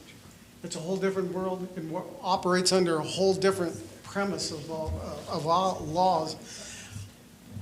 It's been 40 years since I've been there. The Redwood tanks, Dave Woods, some of you guys knows Dave Woods, had us go up on ladders and put paper into cracks, trying to stop these things. We had 3 of these water tanks that were leaking. We're trying to do this with paper sacks. No, this is the kind of nonsense. I finally got funding for a water tank. Lower Lake County had 1 million gallons of water. They had a fire go through there. The water went all gone. Drained the tanks. They're finally getting a intertie with Conocti County Water. When we first tried to get it, the county said, okay, you can put a line through the bridge, but you have to have access from underneath. Okay. So you get a boat to go underneath to get access. This was a nightmare. Finally, Lower Lake is going to get an intertie. Finally. When they go bad on water, you're going to get it from Conocti. It's been a nightmare. It's been 40 years since I've started this stuff. Yeah. So I enjoyed it, and I've been retired, and I'm enjoying not doing a damn thing. Well, thank you for sharing your experience.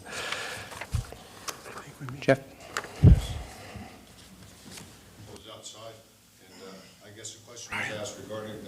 We're almost at 10 o'clock. I guess a question was asked regarding the airport property.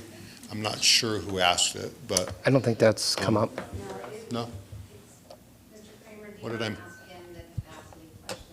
What was the question? I've forgotten now. Ask the capacity question. Oh. And I kind of let him out to dry and wasn't here. Yeah, I think Kathy mentioned it's. I asked if, how close you were to capacity out of your treatment plant. If we. Are you okay? You look like you're about ready to pass out. No, as soon as I get squared away here, Willie's convinced me to go to the hospital, but we're good. Good. We're going to get through this. Anyway, it's fine. Our treatment plant is rated at 2.5 MGD. And we're running in our summer highs during the peak flows. We get up to about 68% of that capacity. I think that's a pretty good number. I even did a little research because that's what was stuck in my head. And I followed up with some of the operators. And that seems to be about where we're at, about 68%. Now, we have run faster to make up certain times when we got low on water and backfed or whatever.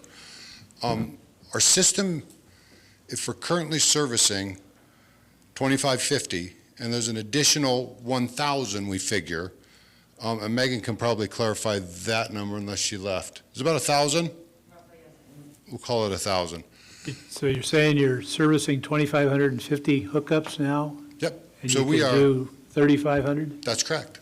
So we are at approximately 72% build out, and I'm rounding some numbers here, of the district. And I believe our existing district is fairly representative of zoning, because we have overlaid the zoning map, our most current one, over our distribution map, and said, well, we've got a lot of apartments, we've got a lot of this, we've got some single-family dwellings, whatever.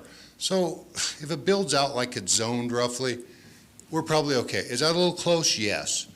That's where the well and our real pinch point, and this is more back to Mr. Bosco? Roscoe, sorry.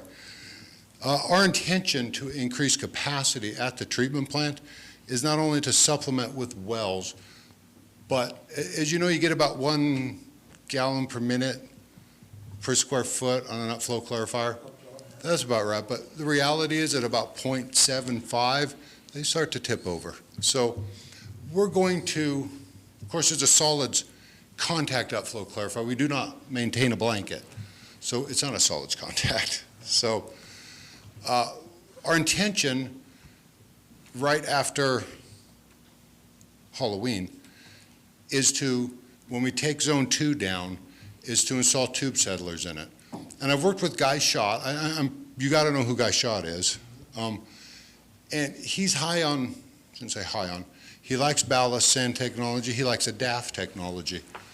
But the point is to increase our flow potential. We're looking at a well and we're looking at installing tube settlers where I think, and you'd probably agree, I think you could probably get to 1.5 with a tube settler. 1.2, 1.5. Either way, that'll bump our capacity to be able to comfortably meet our build out. So you're looking at a well there at the treatment plant, or? No, the well site, which we've got the engineering done, and we're shovel ready for the test well. And it's going down at the distribution yard on Lakeshore. You might know where that is. There's the office and then our warehouse and the yard. The main reason is its proximity to the raw water line on Mullen so that we can get it there and get it up to the plant and distribute. And the other reason was they have some magical mystery box they put on the ground and they shoot things in there, and it's oil field technology, which is good, and they tell us that's where the water is. It's not my deal, but they claim that that's reliable. So how much water are you looking for out of that well? Boy, I'd sure be happy to get 400 or 500 GPM. We'll see. Yeah, 400 or 500. Good water quality is going to be everything. We're going to punch a test well and see what you get. If it comes out like it does at Austin's Park or something, well, you're probably not going to want that. So we will have to reassess that and possibly look at a DAF technology. It's supposed to have a small footprint. I'm sold on the DAF, and here again, I have a habit of this, but I like the DAF in dissolved air flotation, obviously. Do you guys want to know anything about that? Well, I think we're getting a little bit off the question, yeah. We're getting in the weeds a little bit. We love hearing it, Good. but Okay, we'll talk we want to give other folks It's some 10 time. o'clock. Yeah. Okay, good. Thank you so much. Does anyone else here have a comment? Thank you, Jeff. Did that get your question, Russ? Okay, thank you. For the most part, yes.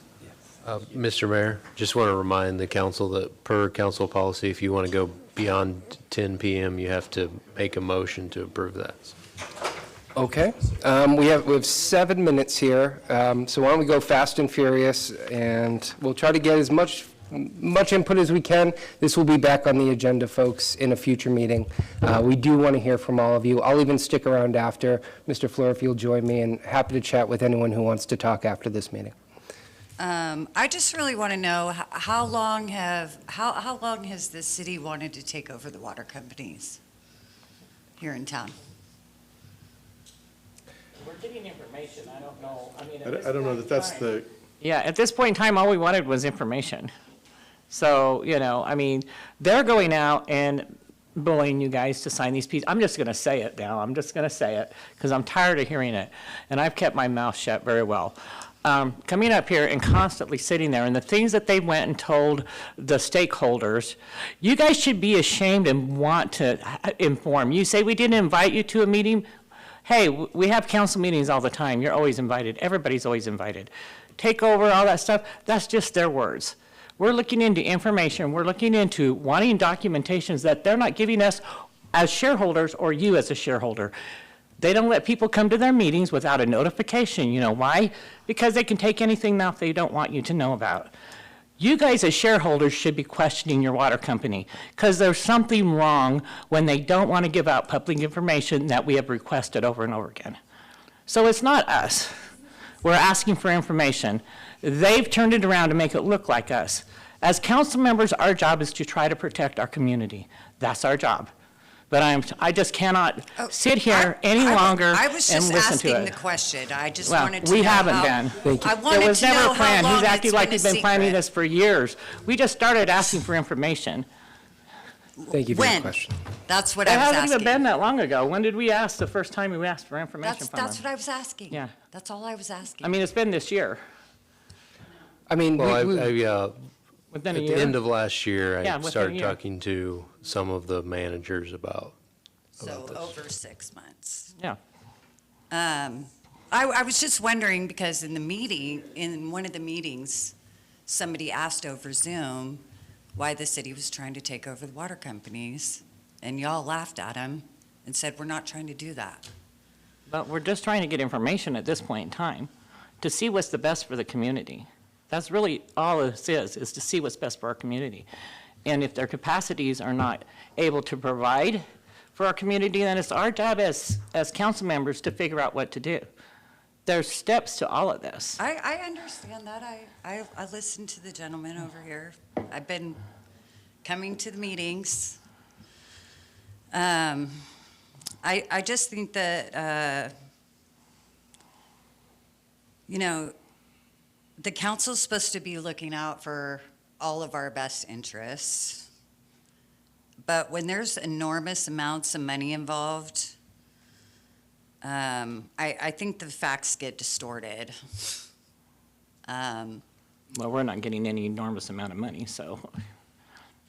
Not yet. With what? Well, As a city, by the way. In development, I'm not saying from us, I'm saying in development, like. Okay, remember, you guys are the city. We're just representatives here. When you say the city benefits, yes, you would benefit from whatever we do. That's the whole point of having a council, is to hope that the whole city benefits. You guys are the city. You kept saying the city, the city, the city, but that is you guys. You guys are the city. And you're right, if somebody doesn't like what we're doing, the elections are coming up and they have every right to remove us. I've always believed in that. But you gotta remember that you're the city and our job is to do what we feel is best for everybody at a whole. And we're not going out there bullying you guys to sign some piece of paper saying to stop trying to get information. Why would anybody want to stop us from trying to get information from a company that we are shareholders in as a city and as private people? Some of us have properties, and they won't give us the information, and they won't let you come to a meeting. Now, to me, that is just, we should want that information. Why would we not? Why would you not as a shareholder? Okay, like I was just asking a question. You didn't have to, I feel like you're attacking me. Well, because was I feel asking like how that you guys are long. all attacking us, and I'm just kind of done, and I'm tired. Okay, well, maybe I should just speak at the next meeting then. Does anyone else have a public comment? Yes, sir. I gotta run because I've got 2 minutes left. I don't know proper protocols to speak to you or to Mr. Roscoe, so next time you see him, would you please tell him for me, I thought he did a fabulous job. This was absolutely outstanding. I've done briefs like this to people who have more than 1 star on their shoulder, and it can be really intimidating. The idea of how much information to put in there and how to represent it and how to present it and what to compare, it's an issue for anything. I was very impressed with the information near the beginning where we saw stuff off state websites and balance sheets and whatnot. There are some things that do concern me, and this is following up on what Vice Mayor Overton has said about looking for information, wanting to find stuff out. One of the issues raised was main water pipes are collapsing, and then you got to dig up the road and whatnot. There was no follow-up as to how consolidation or continuing with 3 different companies is gonna make that problem go away. I don't think it does. So I'm not sure it was relevant to the issue of combining the companies together. There were statements like, one of the problems is fire response shortcomings. I don't know what a shortcoming is. There were dials up there, and apparently the rates here, how much people pay, there was a needle that was over in the red for all 3 companies. That doesn't tell me how much overpaying is going on. On the way over here, I stopped at O'Reilly and Napa, and I got quoted 108 and 112. So basically, I should have stayed at Napa because it cost me more than $4 in gasoline to drive across the street to O'Reilly. But basically, the difference there is negligible. So I don't know that a red arrow means that there's an issue. It depends on percent of how much more these places are charging than elsewhere in the state. Some of the things are regarding economies of scale. How far do you want to take that? If we add AutoZone, it's late and I'm tired. That's 3 auto parts companies. Do we really need that many that many in the city? There's 2 hospitals. Let's get it down to 1. How about 1 supermarket? Before we went that direction, I would like you guys to get more information, pro forma balance sheets, some idea of what the things that are being juggled around here would cost. In conclusion, and I do need to shut up, Brian McMahon, one of my favorite authors, who used to be the dean of the School of Public Health at Harvard, mentioned in the public health context, intervention is like standing on the edge of a cliff blindfolded. Which way do you step? And there's really no way to know. It's difficult. You might be stepping off the edge, or you might be stepping away from danger. So I would encourage all of you to do what Vice Mayor Overton has suggested, and seek out information, but stuff that's more than shortcomings or whatnot. And if I were in your shoes, I don't know what type of descriptions or labels. I would have known a couple with either. You did a great job. All right, thank you, sir. I appreciate that. All right. Oh, we went over 2 minutes and it's all my fault. That's close. So to continue, we'd need a motion from the council? Mr. Mayor, I make a motion that we can extend the meeting beyond 10 PM tonight to continue this conversation. And I'll second. Specific time, too, so No later than 10:30. One moment. Raise your hand if you still want to make a public comment. I see. you only get to make 1 public comment. Yeah, so they've already made them, so. So I think I have only seen one unique one. Anyone else? Mr. Hughes, you've made a public comment to start. No, that's not I mean, you get 1 comment for 3 minutes. If you didn't use all those 3 minutes, he could, but my recollection is used it. You get one comment per person, regardless of your Thank you, Mr. Jones. So just to say you're denying me the public comment as a private citizen. Well, you did that before. So you have 3 minutes to make a public comment. All right, thank you, sir. We're at this. I'd like to make the motion that we close the meeting. It's 10 o'clock. We're all getting too in here, and we're going to have other talks about this. I think this was a good start for us. This is not the end of it. I think we're going to be having something pretty much every meeting to talk about the situations and presentations. I respect your decision, or your motion. I'm going to second Councilmember Purdock's motion for 10:30. 10:30. All those in favor? Aye. Aye. All those opposed? All right. Would anyone else like to make a public comment? Yes, ma'am. Please come forward.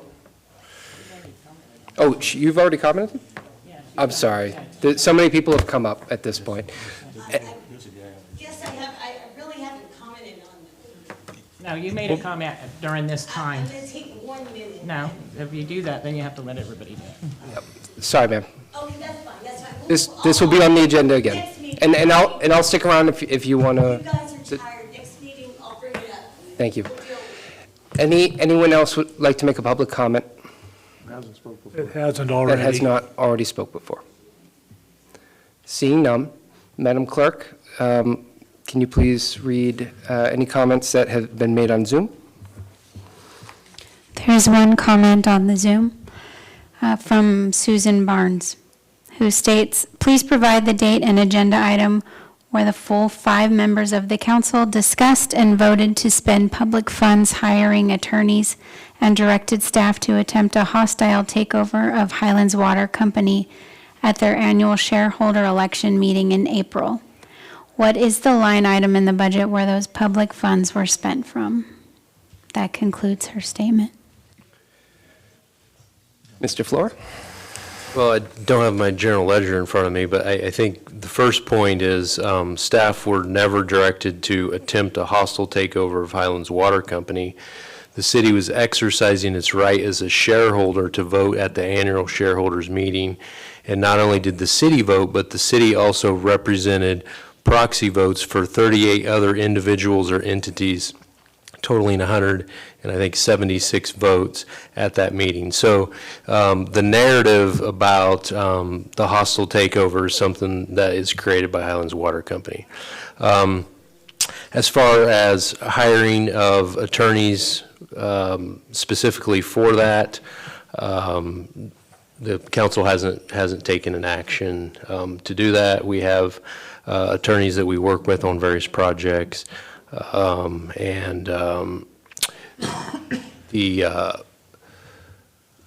I guess the firm that we work with, the council approved that some time ago for appropriations related to retaining that firm. So I guess, I don't know if you I think she wanted to know the share anything line else. item budget probably for our attorney, is what I can say that we I did give us, that we don't. I could look it up and get back to Ms. Barnes. All right, yeah, please reach out to her. Yeah.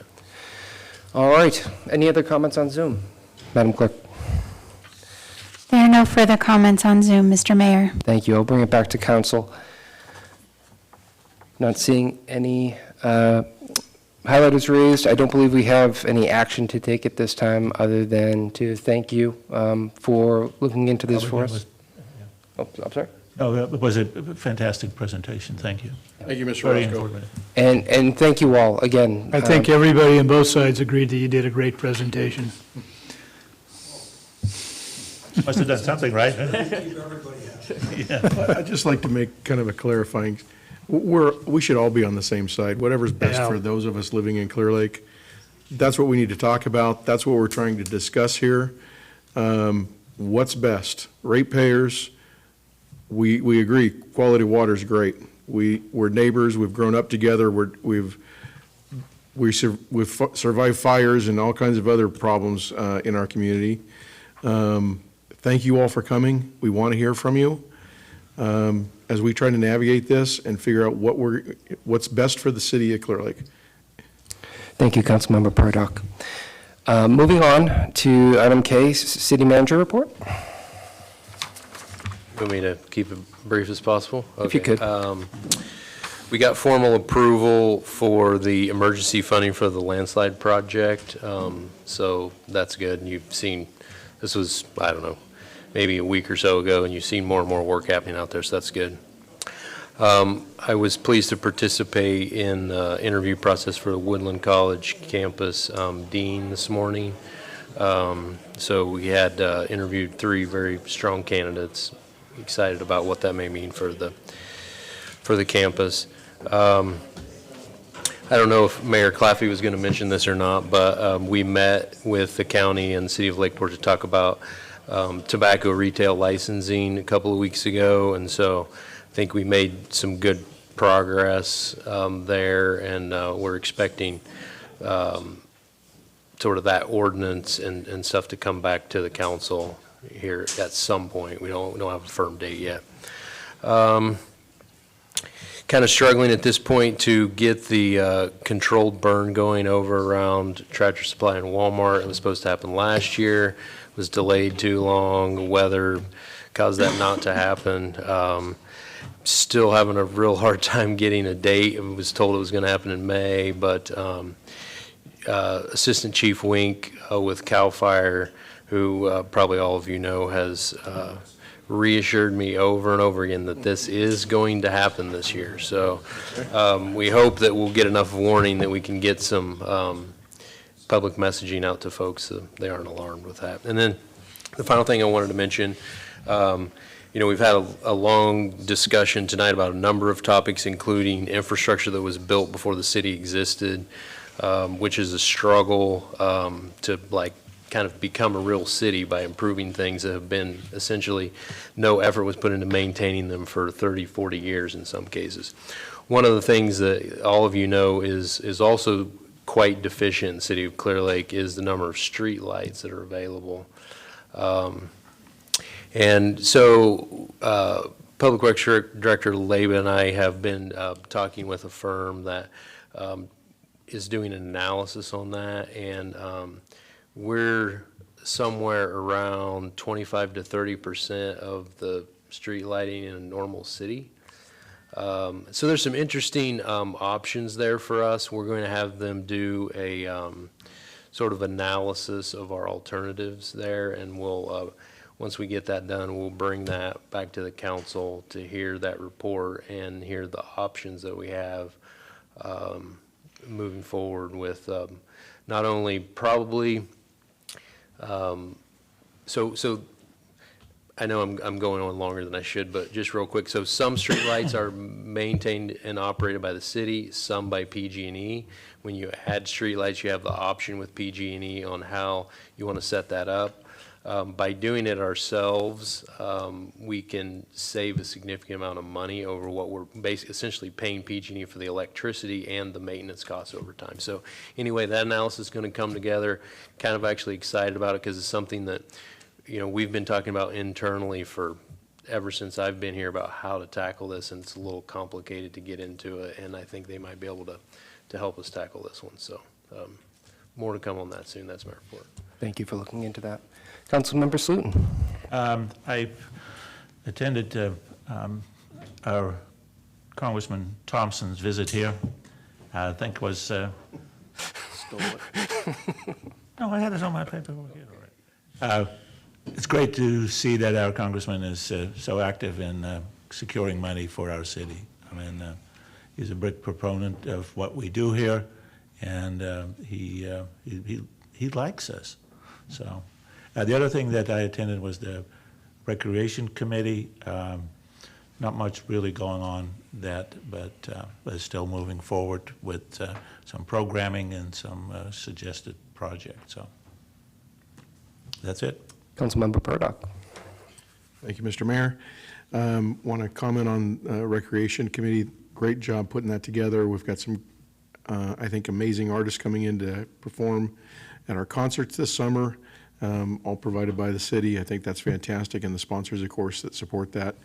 Attended the Clear Lake Chamber of Commerce meeting yesterday, and I'm proud to say that we're going to donate $1,000 to the Lions Club for our 4th of July fireworks.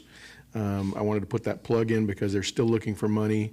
If businesses or other clubs would like to make a donation, please see, I think it's Alvaro Valencia or another member of the Lions Club, so we don't fall short on our fireworks presentation coming up in a month. I think Ray Bridges also. Yeah, anybody associated with our Lions Club. And that's all I have, Mr. Mayor. Councilmember Kramer.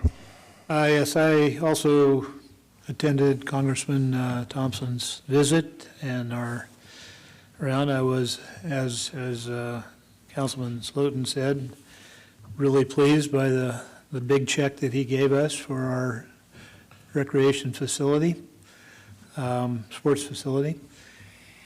And I agree, he likes us there. I also was at the Chamber Board meeting last night, and part of that resolution, in fact, I think I'm the one that made it. Of course. To give $1,000 to the Lions Club, not to say that. I also was Hope you don't hurt your arm patting yourself No, on the back. I just wanted to get my say in there, Oh, you Councilman Burdock. I also attended Finance Committee meeting. I just received a little over $8 million in grant funding for projects in Lake County, fire resiliency projects.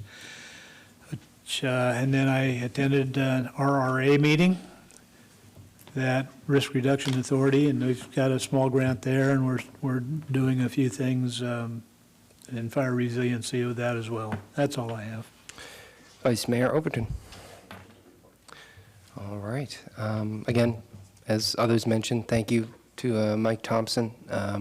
Once again, investing in our community, $4 million for the Burns Valley Sports Complex. That's going to go a long way to helping our kids and our youth sports come back to Clear Lake and thrive. Thank you all for coming out tonight. I really appreciate you taking the time. It was a long meeting, but a good dialogue was had. Maybe a little too in the weeds with some water tech, but Jeff is sick. I'll grant him some grace there. But overall, great conversation. Thank you all. Any future agenda items? See. I'm going to assume that we continue meetings about this water consolidation. Is that correct? Yeah, I mean, we have a sort of list of speakers forthcoming, so as schedules provide, we'll be, I don't know for sure if it'll be at every meeting, but pretty much every meeting we'll have a water topic to discuss, so. Just want to make sure that everybody knows there's more meetings to follow on this item. And you're all invited. Thank you all so much. We are adjourned.